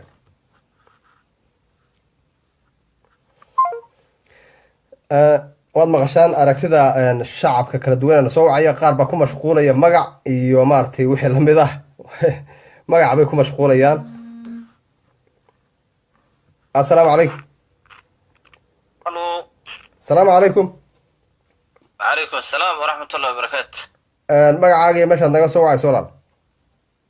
buulid shira la yidhaha austrian jooga soo dhow ma la haystaa barnaamijka aan ka hadlay mawduuca mawduuca saaxib si fiican ulama haysto laakiin waxaan rabaa inaan xooga iga taataabato si aan u fahmo waxaa jira idaacaddan shaqaalaha laanta afka soomaaliga b b c da iyo shaqaalaha laanta afka soomaaliga v o e da oo diiday qadiyadda soomaaliyeed dhulka gumaysiga ku jira inay laga hadlaba diidaya oo keliya etoobiya keliya sii daynaya barnaamijyadeeda xilliga abaarihii hadda ay socdeen oo kale for example iyo daacuunku waddanka uu aada uga jiray anigana ay waraysi iga qaadeen waraysiga markay iga qaadeenna way diideen inay sii daayaan oo aan kaga hadlaya abaarta keliya iyo dhibka ka jira meesha marka waxaan ka hadlaynay dadkaas nooca u isticmaalaya idaacadaha ee aragtida laga dhiibanayay maaragtay waa wax qaldan waayo waa wax qaldan oo mudan in laga dhiidhiyo laakiin soomaalida waxa looga faa'iidaysta soomaalida isku xireen la-aanteeda looga faa'iidaystay marka waa arrin wanaagsan oo in laga hadlo mudan waaye maxaad jeceshaa marka dhegeystayaasha iyo dadka inay ka hadlaan aragto inay ka yidhaahdaan waa inay ra'yigooda ka dhiibtaan dee dad soomaaliyeed oo la dhibaateynayo oo gumaysi ku jira oo haddana idaacaddii u hadli lahayd adoo soomaaliya aada hor istaagtid macnaha qofka soomaaliga ah dee waxa weye sharciyan waxaad kaga qayb qaadan kartaa inaad qaab looyarada loo qabanayo maaragtay dacwadda waxaad kaga qayb qaadan kartaa inaad ra'yigaaga dhiibato oo tiraa war dadkaas soomaali miya haa maxay hadda iyagoo soomaali la dhibaateynayo u diidan yihin in la sheego marka waad mahadsan tahay kulley aragtidaada waa fahmay waa in laga saara gumaysiga in laga saaro oo laga dhiidhiyo oo wixii aan ka qaban karno annagu ka qabano labarkaaga hadda waa haystaa dee diyaaraan u ah in wax laga qabto haddii la rabon aniga qof ahaantayda insha allah ila soo xiriir lambarkeyga seefgare si gaaraynu wada hadli doonaa aad baad umahadsan tahay haddii ilaahay yidhaha saaxiibiye asalamu calaykum dhammaantii soo dhawaada mar kale waad aragtaan dhegeystayaasha sa ra'yigooda u kala duwan yahay. assalaamu calaykum. asalaamu calaykum. wacalaykum asalaam waraxmatullahi wabarakaatu. ugaa soo dhowow. waan ku salaamayaa nabadoone wariye allah gaajaysi hadii la ku roonyaa adiga asxaabta hadii la ku daawarsaba macnaha hadii la ku beesha barakaysana khayrkeeda allah ina waafajiyo. amiin amiin. waxaan aad iyo aad macnaha hadii la ku roonyaa u salaamayaa ummadda Soomaaliyeed meel kasta joogto mucaarad iyo maxaafadba marka koobaad. salaamullah. ilaahay ha soo hadeeyo kuwa hadii la ku roon yahay daba dhifka waa hadii la ku roon yahay ii sheegay dadka qashinka ah waa dad inaga halaabay. mid kale waxaan rabaa inaan macnaha dadka waa laga gooyay ugaasow khad baa toos soo galay. assalaamu calaykum. hallo. asalaamu calaykum.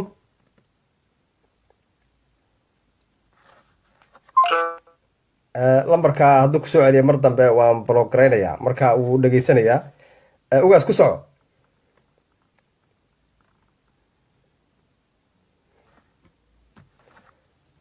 ugaas qoraxay ma maqashaa? ma maqashaa ugaas? ku soco khad baa gooyay soo galay marka wuu aamusay. halo. waan ku maqlaa si fiican. halo. ku soo celi adeer maqalkaa xun. marka akhyaaray waad aragtaan dadweynaha Soomaaliyeed si ra'yigoodu uu maartay inta badan u midaysan yahay. way jiraan shakhsiyaad ku mashquulaya magac iyo waxa hadda mawduuceenu ma ahayn magac. assalaamu calaykum. salaam calaykum. walaal soo dhawow magacaaga iyo meeshaad naga soo wacayso.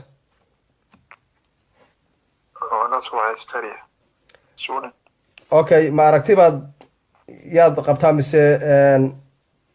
su-aal?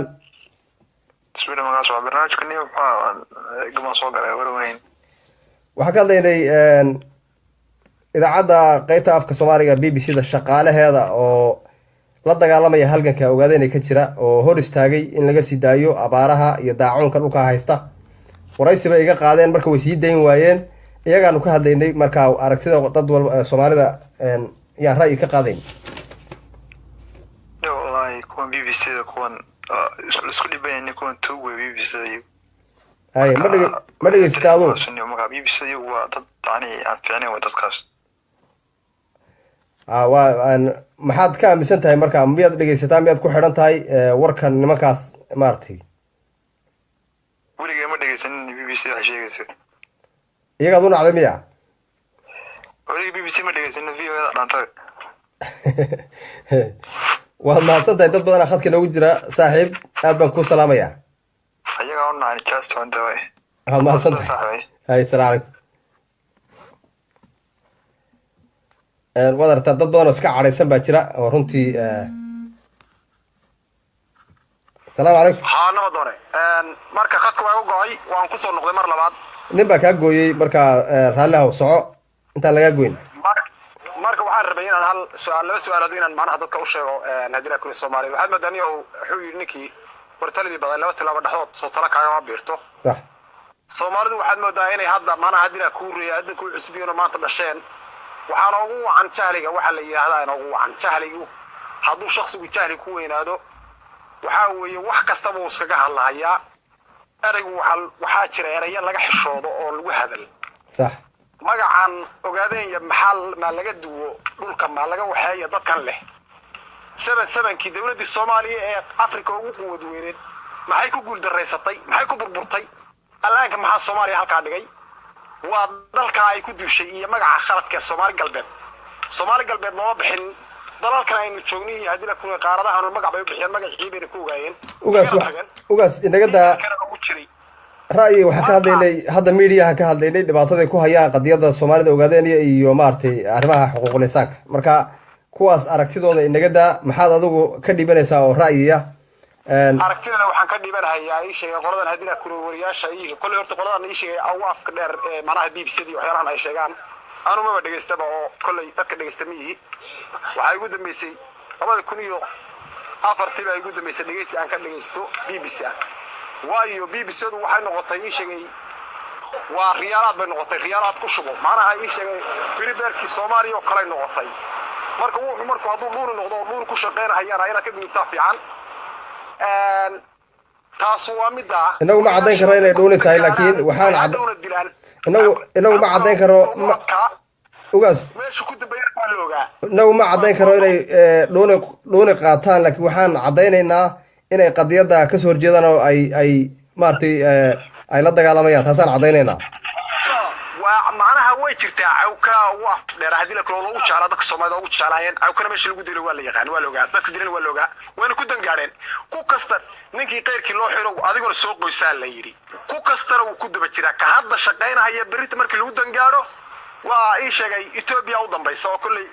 waxa weeye ii sheegay bartu cawka maray oo bay mari doonaan insha Allah waxaan leeyahay ka waantoomo oo toos oo hadii la ku riyo toosa oo ka waantoomo waxyaalaha iyo qadiyadiina ogaadeen iyo waa dad Soomaaliyeed Soomaaliyana waa dad Soomaaliyeed ii sheegay waa difaaca dalka wala gooy waas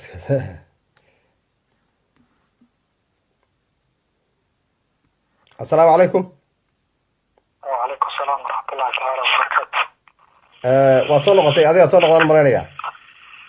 أنا ما صار نقطة نكون صار هنا مركز يكون هذا السلام عليكم هاي سؤال أنت نقول بدل سؤاله مقعد وأنسد وأنا هي مقعد أحمد حسن بالله أحمد سؤاله وراه هذا بكون سؤاله وينيه أول ما صرت هاي برنامج كذا الله يستهره وقال ولا barnaamijka waxaan maqlayay in BBC ayaa waraysiga qaatay waraysigan waa la sii dayn waayay ha waa sii dayn waayeen ha taas macnaheedu waxaa la dhihi karayaa horta adu ma la xidhiidhay oo sababta ma weydiis horta bay u sii dayn waayeen ma weydiis waaba tagay waa ku noqday laba maalmood kadib baan ku noqday laba maalmood kadib markaan ku noqday si cad ayuu iigu sheegay ninkii qaybta managerka ka ahaa ee Soomaaliga ahaa waraysiga iga qaaday wuxuu yiri arintan Ethiopia dhaawacaysa arin culus baad ka hadashay buu dad badan oo abaaraha iyo daacunka ay laayeen marka Ethiopia arintan dhibaato ku tahay ma sii deynaya buu marka ayada hadalkii ka duubtay oo hadalka isaga markuu record gareeyay ka duubtay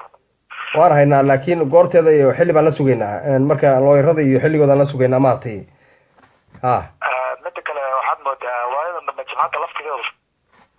إنه جبهات كما هذا إنه أدري جبهات كما هذا إن هذا روح أنا جبهات كما ترسلي وحنا هاي شخصي حقوق الإنسان كشقية مالك لكن جبهات وقت كشنت هاي وإلى إذا شو حكى عليه جبهات مياري ولي يا الله عنك حقه وحل عبيد وحين فايسة رسول صلى الله عليه وسلم في الرنت هذا تعرنا خلنا تشجع ما أنا شخصيا shaqadayda ku sheegay yani hadda shaqadayda waxa laga yaabaa kormaad igala socotaa media hadu aragtaa laakiin waxaan ay campaigner baan ahay qadiyadaas ogaadeen iyo على كل حال adigu media jahadun baa iyo dhamaan Soomaalida dhibaatada oo dhan ku kalsoon ururkaatay aad daafacay sida ma kama hadlayno jabhad caawa jabhad kama hadlayno adeer waxa ka hadlaynay aragtidaada inaad ka dhiibato arintan iyada taas ina ku kalsoonaayeen kale meesha fadhiyada aragtaa inaad kalsoonayeen kale maanta waxaad moodaa Soomaaliyadii dhanayd baa la haystaa adigu gobolka ogaadeen iyo waxaad ka hadlaysaa laakiin waxaad moodaa in ka yar hoos baxsan baad moodaa maanta Soomaaliya in meel kasta la haysto waayo ninkii xamar xasuuqay taagga ku galay xamar hadana wuxuu ka ahaa ma garanaysaa diblomaatiga aad u fadhiyo ka ahaa in yar igu jir saaxiib in yar السلام عليكم السلام عليكم وعليكم السلام ورحمة الله شو دو مقعد ماشي عندك سو عايز والله المقعد وداير وعن كسو عيا نروي داير شو دو برنامجك هورو قال هذا الله يسطو ولا هيستي نهرت ان واحد مركان كو halqabsado waxaad ka dhawaajisay in yani hadda la hayo in qadiyada ogaadeen ay nimankaas hadda diidan yihiin hadana qaldaneen ma ogola wax qadiyada ku saabsan haday abaara noqon lahayd daacuunka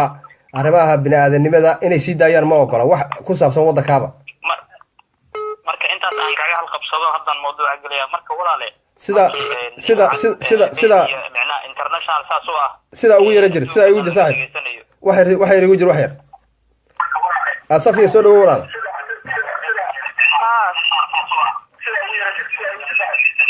safiya soo dhawow. السلام عليكم. وعليكم السلام walaal ku jir khad kala ku jira wiil baa ka yar horeeyay safiya ku jir ha ku socoynaadeer. haye waay. marka walaalkiisa adoo mahadsan markii idaacad international ah oo yani heerkaas xajmi leeg ay fadhiyaan nimankaas haddana ay diidan yihiin qadiyad wadan ama gobol yani ma la dhihi karaa saxaafaday ku jiraan nimankaas ma siyaasaday ku jiraan horta su-aasha isweydiinta mudan waa taas. ma way siyaasadeeyeen idaacadda dawlad baa iskale qaabkii ay ugu tala gasheen qaab aan ahayn bay ku shaqeynayaan oo ay iyagu rabitaankooda ama maartay siyaasadooda ku fulinayaan ama nacayb ha ku salaysnaato ama ha u adeegaan waddan kale laakiin waddankan idaacadda qaabka ugu talagalay waa ka dhexiyeen. walaalkiis sanadkii 2016 waxay sanadkii ugu xumaa ee taariikhda BBC-da loo diiwaan geliyo qaladaadka ugu badnaa ee ku qoreen webpage-kooda hadda ogtahay hadii kale 2016 BBC Somali waa sanadkii ugu badnaa ay ciwaano qaldan qoreen yani waxyaabo qaldan oo qoraal ah yani abdeeda wararka ay dadku ku siinayeen haddana qaldan ay qoreen oo laga diiwaan geliyo ma garan taariikhda BBC Somali markaan ka hadlo 2016 ha yani tusaale madaxweyne farmaajo kale markii la doortay waxay dhaheen magaalada madaxweynaha Soomaaliya oo lagu doortay magaalada Nairobi hadal taas uu soo qoray ninka la yiraahdo Catoosh hadii aan ka hadlo waa sax weey waa runtaa weey يعني قلادات كنوعات أمريكان كهذلو وسنة ugu badnaa BBC-da qoraal ama si yani tabin ah qaladaad ugu badnaa ee gasho BBC Soomaali qalaanta BBC Soomaali tan iyo intii aan garaadsanay ma garan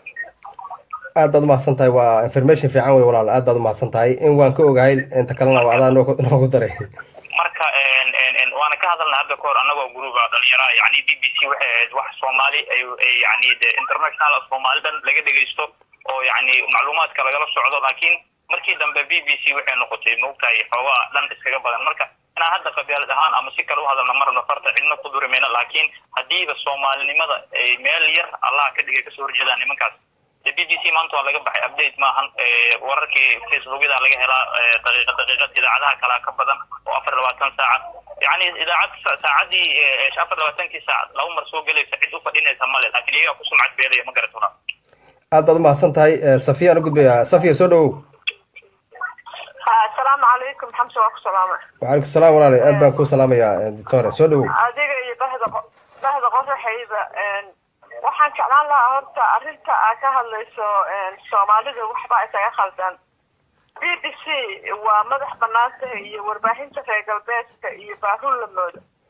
BBC maxaa weeye ay soo ereyada ka kooban tahay waa British Broadcasting Corporation yes corporation marka waxa weeye ma ay ahaan idaacad maaragtay waa idaacad wadanka Ingiriisku leeyahay danaha Ingiriiskana waa adeegta Ingiriiskuna annaga masiibadii noogu weyneed oo taariikhda nolosheeda soo asaga maantana Ethiopia iyo reer galbeed baa ku haya Ethiopia xaniya ay leedahay kuma haysato waxay u baahan tahay dadka Soomaalidu inay fahmaan cadaaw Ethiopia waxa ay sii daynaysaa waa inay ahaadaan wax ummadda Soomaaliyeed qarannimadeeda lug ku leh hadallada yararka ah oo marmar meel baa wax ka dhaxeyn ay ku soo daraysana waa western system oo ay dhahaan warka sandwich baa laga dhigaa laba war oo aasirtin baa korka laga saaraa marka yaana walaal haddaan ku darsado BBC-da laanta BBC-da Soomaalida yani waxay matashaa Soomaali wararka ay deeyaanna waa inta badan warar international oo wixii dibadda ku saabsan waxay ka qaataan kanaalada kale iyo waxyaabaha BBC-da ay deysay la wadaagaan ma garan laakiin isbeddelka Soomaaliya ka hadlaya no sorry waa kugu raacsane ma ay matasha Soomaali waxa weeye warbaahinahan reer galbeedku marka ay luuqad wadan isticmaalahayaan waxay representative u tahay qaabka la rabo ummadaas in loo dulaysto oo loo baabi'iyo baa luuqadooda loo marsiiya waayo maanta yeelada iyo dhibaatada haddii Ingiriis lagu sii daayo Soomaali badan baa fahmayn laakiin marka BBC lagu sii daayo ayadoo ay tahay inaan ninkii wax noo tari lahaa waa tuug la dhaho inaan maaragtay anaga ummad uryaamiinaho waxaan Ingiriis approve gareyn aanan qabsan safiya waxa ugu jira safiya waxa ku jira waxa saa ugu jira hadaya raali hada assalaamu calaykum soo dhawow asxaab kale khadka ku jirta magacaaga meeshaad naga soo wacayso magacayga waxaa la yidhaha mawlid waxaan ka soo wacaya america mawlid barnaamijka haddaad la haysato ma aragti baad mise su-aal baad waday oga aragtiyan aan u qabaa barnaamijka waxaa laga hadlayay qadiyadda ogaadeen iyo b b c da sooma wariyaasha shaqaalaha ka shaqeeya idaacadda qaab ay ugu tala gashay dowladda iskale idaacadda qaab aan ahayn bay u adeegsanayaan oo ay ku dhibaateynayaan shacabka soomaalida ogaadeen hay kolley waa arrin maaragtay arrin siyaasadeed ka dhigtay b b c da sababtoo idaacadda waxaa kuahay soomaali oo dhan ayay u shaqaynaysay marka waxay ka dhigeen inay qayb qabyaalad ahaan ay kaga hadlaan war waxay kaga hadlaan somaliland bay kaga hadlaan xataa soomaaliya si fiican ugama hadlaan marka waxaan u arkaa meesha qabyaalada inay gashay laakiin waxaan roonaa v o edi maxaa ku dhahay v o edi waagi hore way roonay oo qabyad way kaadi jirtay waad mahadsantahay dad badan baa khadka noogu jira aragtidaada waan dhegaysanay aad baan ku salaamayaa v o eda far baa ku gudan iyada lafteeda walow ay xogaa ay dhaamaan tan haddana waxa weeye shaqaalaha ka shaqeeya laantan hadda afka soomaaliga ee idaacadan aan sheegayno waxa weeyaan kombalidii way ka leexdeen qaabkii ay dowladdan ugu tala gashay marka anigu waxaan qabaa wararka internationalka ah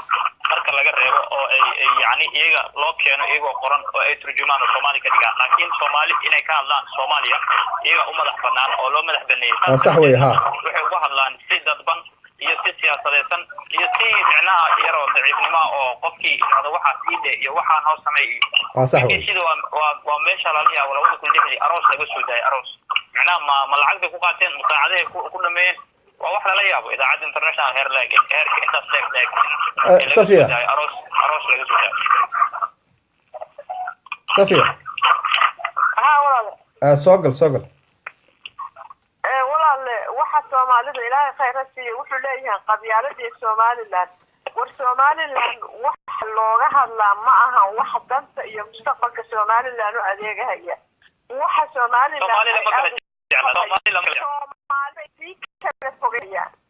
macnaheedu maaha kulli waxay u adeegaysay gumaysigii awalna kala jarjaray ayay u adeegaysaa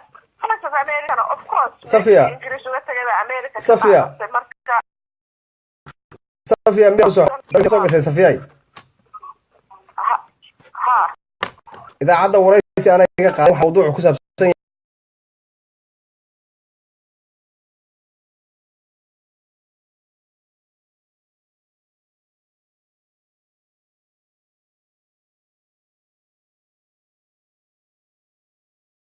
yaan ku yar koraya waa qaab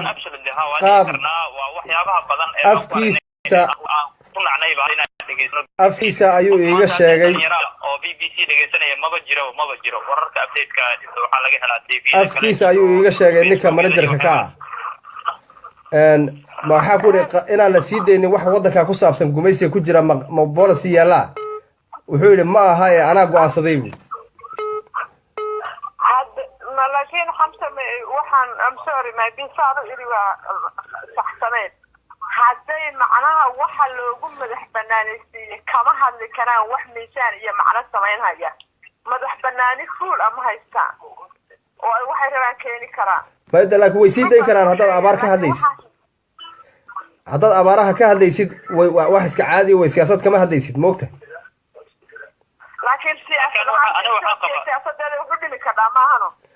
may taa maaha tan si toosay u diideen maarta aniga ahaan waxaa qabaa 2004 iyo meelahaas b b c da waxay wareysan jirtay xataa horjoogayaashii ururkii ONLF waa la weydiin jiray qadiyadooda meesha wax u marayaan yani waxay maanta iyaga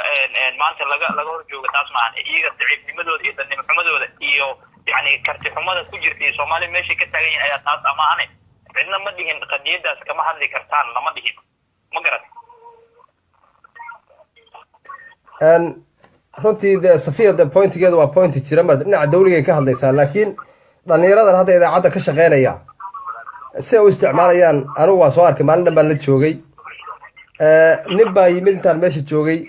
ka socda somaliland xitaa kaadhka markii loo sameynayay xitaa waxaan ku leeyahay si degdeg waa la gudbiyey xitaa gudaha loogu geeyey macnaha waxa weeye arrimo kalaa ka socda meesha oo arrimihii soomaaliya dhexdeeda ka jiray baa ka socda si khalad ay u isticmaalayaan waa run oo arrimaha wararka waaweyn ee la turjumo waa gaar laakiin qof ay wareysanayaan oo hadda qof laga wareysanayo cadaado iyo wardheer oo kale iyo ma weydiinayaan wasaaradda iyo midna ma weydiinayaan iyagaa toos u wareysanaya marka waxa weeye wareysigaygu wuxuu ku saabsanaa daacuunkii iyo abaarta ku saabsanaa Ethiopia afka waan diiday inaan ka hadlo siyaasad kama hadlaya kool marka waan garanayay pointiga ka hadlay aad baan u garanayay moogtahay marka waxa weeyaan si khalad ay u isticmaalayaan maartay idaacadda nimanka jooga si khalad dabcan sax walaalkii soo kula aaraadeen inta ku koobantahay insha Allah bal assalamu alaykum wa alaykum salaam haye xabsa assalamu alaykum marka insha Allah kulli anigu sidaan u arko waxaan oo dhan aslonki aysan wax macne ummadda Soomaaliyeed u sameynaya aysan ka hadlaynin waxaan u arkaa moogtahay inta u dhaxaysa xornimadaas yarta inay Soomaalida uu kala leexleexdaan bay awoodaan marka insha Allah nasiib wanaag waa laga xorobay oo maanta technology baa aad u horumartay marka assalamu alaykum wa rahmatullahi alaykum salaam wa rahmatullahi wa barakatuh dhamaantiin mar kale soo dhawaada caaw waxaan ka hadlaynay shaqaalaha idaacadahan ka shaqeeya wadamadan maartay oo runtii si khalad ah u isticmaalaya idaacadihii dawladaha waaweyn ay lahaayeen ku tagrifalaya ku fulinaya siyaasada iyo aragti iyagu ay qabaan oo gaar ah ama ha ku baysgaraasanaato arrimaha Soomaali dhexdeeda ah ama gumaysi jacayl ha ka noqoto ama gumaysiga heshiis la ahaadaan ma cadeyn karo dad badan ayaa waxay dhaheen dhaqaale qaataan waa kan Ethiopia la heshiiyeen taa ma cadeyn karo anaga hadaan qorxay web tv hadda live ugu jiro ma cadeyn karo in raggaas ay dhaqaale ka qaataan gumaysiga laakiin waxaan cadeynaynaa in ay wadada ku shaqeynayaan ay khalad tahay oo ayna ahayn nidaam dawli ah assalamu alaykum wa alaykum assalam wa rahmatullahi wa barakatuh soo dhawow mudane ku soo barnaamijka dad la haysto ku soo awale waxaad ka hadlayseen idaacadda BBC oo la xidhiidhan marka waraysiga aad qaadeen si dawladnimo ahayd ha way maartay aad bay noo dhibaato ugu hayaan qadiyada Soomaalida dhulka la gumaysto ma ogola in wax laga sheego dhibaatada lagu hayo abaaraha daacuunka haysta kaliya waxa weeye Ethiopia side-keeda bay u hadlayaan hal dhinac bay ka hadlaan hadda muddada aan waxaan moodayay inaad mar hore ku baraarugteen ood ogtihiin idaacadda BBC dhibaatada ay ku hayso qadiyada ogaadeenaya iyo shacabka duman ee maaragtay ay qarinayso informationkiisa guud ahaan anigu kolley shakhsi ahaan waxaan waddanka haatan kasoo jeedaa marka hadda sanadihii ugu dambeysay ilaa 5 sano 6 sano 4 sano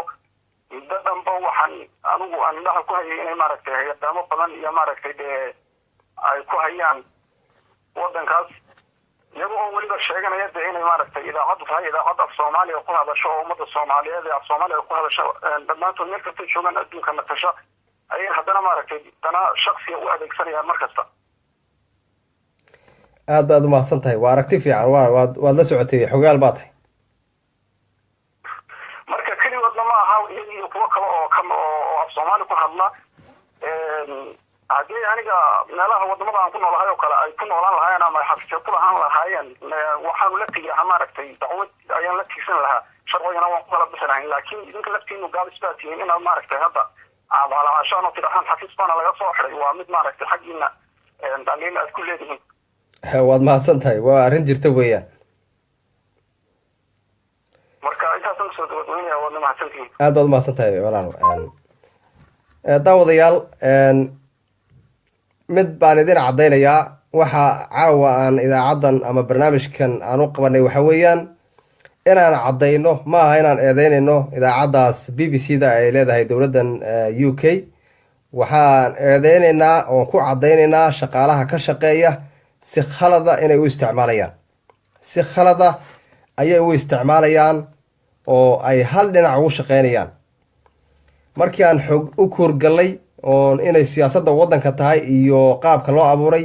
in Ethiopia loogu adeego oo aan dadka Soomaaliyeed la gumaysto arrimahooda laga hadlin kuma jirta meesha iyaga ayaa afkooda iga caddeeyey shaksiga waraysiga iga qaaday cabdullaahi cabdirasaaq la yidhaha baa ii caddeeyey anaa go-aansaday buu yidhi ma waxaan ku yidhi ma bolisiga idaacaddan u yaala b b c ga in ogaadeynaya soomaalida lagu haysto in aan waxba laga sheegin ma bolisiga u yaala idaacadda maya anigaa go-aansaday buu yihi oo joojiyey buu yihi waraysiga waxyaalaha ka xunxun bay sii daayaan oon ognahay oo qabyaalad ku saabsan oo tuulooyinka soomaalida isku wada haysta ee maarata iska caayaya dadka ay wareysanayaan waxay kusoo xushaan bargarasho ayay isugu keenaan doodaha jumcaha oo kale waad aragteen soomaali oo dhan isuma keenaan in yaroy garanayaan bay isu keenayaan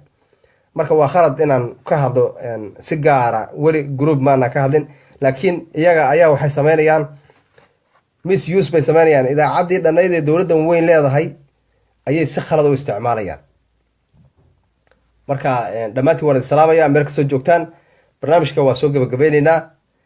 waana sii wadaynaa barnaamijyo kaleo waaweyn baa keenaynaa ilaa nimankaas dowladda aan ka horgeynayno sharciga oo weliba aniga waxaan ahay muwaadin u dhashay waddanka britain khalad weyn ayaa laigu sameeyey maalin dhan ayaa waktigayga laiga dilay si xun oo maaragtay cunsurinimo ah oo aan soomaalinimo ahayn ayay nimankaas ay runtii igu qaabileen mana ka hadhayo aniga keligay ma aha jaariyadaha u k oo dhan ayaa arrintan hortaalla waxaa kala shiray arrintan 20 wariye oo wariyaasha soomaalida ah madaxa bannaan ee ku sugan magaalada london oo runtii dad neergarad ah arrintaa waa ka midaysannahay ilaa nimankaas idaacadda jooga oo runtii aan professional ahayn idaacadda qaabka ay u isticmaalayaan haddaad adu necab tahay magaca ogaadeynaya ama haddaad jeceshahay etoobiya ma fulin kartid waa inaad fulisaa idaacaddan waxa ay mataqaanaa ay ka shaqeynayso waxa weeyaan waa inay adeega bulshada soomaaliyeed iyo dowladdan siyaasadda ay ka leedahay waa inaad abaarta cudurrada daacuunka siyaasad maaha marka waxa weeyaan haddaan ku idhaa magaalada qabdaara la weeraray oo jabhaddii baa qabsatay oo kale iyo ha cabsadaan laakiin markaan leeyahay war dadkii daacuun baa laynaya abaar baa haysata hay-adihii gargaarku dhulkii way ma tegi karaan oo dhulkii godoon buu ku jiraa waa inaan caalamka codkayga gaadhsiiyaa waayahay soo fadhiisa waa laga qaaday haddana lama sii daynayo siyaasad u taalla idaacadda maaha waxa weye marka waxaan eedeynaynaa oon cambaaraynaynaa waxa weeyaan oo aanaan ka hadhaynin ilaa aan maxkamad ka geyno waa shaqaalaha kooxda yar ee ka shaqaysa meesha sida khaladka u isticmaalaya idaacadda inay u isticmaalaan wey marka dhammaantiinna waan idin salaamaya meel kastoo joogtaan barnaamijkan waa sii wadaynaa ilaa aan meel kaga soo hadhno shaqaalahaas soomaalida ah ee idaacaddaas runtii sumcadda ka dilay maaragtay hoos u riday mataqaanaa sida khaladka u isticmaalaya dowladda lafteeda iyo hay-adda iskale ee b b c da way ku baraarugaysaa waayo misuse bay sameynayaan soomaalidii baa laga hadlayaa meelna lagama hadlayo waxa weeye marka waxaa loogu talagalay in dadka o dhan maaragtay u sinaato oo soomaalida oo dhan qof walba uu kaga hadli karo problemkiisa marka haddii laga hadlayo keliya anigu aan maanta joogo oon ogolahay keliya xaafaddan ka yimid keliya inay ka hadasho soomaalida faraha badan ee gumaysiga ku jirta ee gumaysiga ay haystaana aan kala safto gumaysiga oona ka hadlin maxaa lamid noqonaya markaas marka waxaan caddaynaynaa inay idaacadda shaqaalaha u shaqeeya b b c da iyo v o e da labaduba inay misuse sameynayaan si khalad u isticmaalayaan oo powerkii ay u adeegsanayaan si khalad ah taas oo aan hadda ku raataagannahay aanaan kaga hadhayn dhammaantiina waad mahadsantihiin barnaamijka goran waan soo gebagabeynayaa intii nagala qayb qaadatay ama aragtidooda ka dhibatay ama comments ama maaragtay si live-ka ah barnaamijka u dhageysanaysay dhammaantiin waan idin salaameynaa gaadhsiiya bulshada soomaaliyeed iyaga laftooda waxaan filayaa inay caawa ay ka warhayaan oo ay ku jiraan oona seexanayna caawa nimankaas maaragtay dhagarta galay hor istaagay dad soomaaliyeed oo daacuun ku dhacay iyo abaar hayso ninka afka qabtay ee diiday inuu sii daayo ee yidhaah anaa diiday in la sii daayo maxaa yeelay etoobiya wuxuu dhimaysaa inay la sheega arrintani marka waxa weeye nimankaas wey waxaan ka hadlayna ma aha idaacadda b b c annagu kama hadlayna waxaan ka hadlayna waxa weeye shaqaalaheeda u shaqeeya inay arkaan dowladda waddankan oo dib la isugu noqdo ama dad la keeno soomaali oo dhan ka kooban oo ka wada shaqeeya si cadaalad ay u noqoto haddii kale dee dowladdan ay dad kala keensato oo maaragtay neutral dhexdhexaad ah oo soomaali u dhexayn kara haddii kale 4 wiil oo meel joogta oo isaf garanaysa oo markaad u tagto meelaha kugu shirshiraya adigina aad ka noqonayso qof meeshii ajnabi ah waxa weeye wax waddankan sharci u dhigaya ma aha marka insha allahu tacaala arrintana meel ayaan kaga soo hari doonaa mana noqon doonto hadur iyo inaan iska baaba'do waxa weeyaan idaacaddan runtii waxa weeyaan waa idaacad dowladdan ay leedahay soomaalida in badan ay maaragtay dhegeysan jirtay 50 sano muddo ku dhow haddayna ka badnayn marka rag shalay yimid oo professional ahayn waxa keenaya ma aha professionals mar hadday professional ahaan lahaayeen waxbay ahaan lahayd laakiin qaabkay u isticmaalayaan baa khalad anugu malihi qabiil bay u isticmaalayaan laakiin idinkaan fasirka idin daynaya marka waxa weeyaan waxyaalo badan baan ogahay laakiin barnaamijyada dambaan dib ugu dhiganaynaa arrintana arrin daco way tegaysaa xafiiska waxay tegaysaa b b c da ugu sarreeya fox on africa qaybta africa iyo qaybta guud departmentiga ugu sarreeyaba intaa dacwadu way gaadhaysaa hadda wayna socotaa kamana soo hadhayno ilaa nimankaas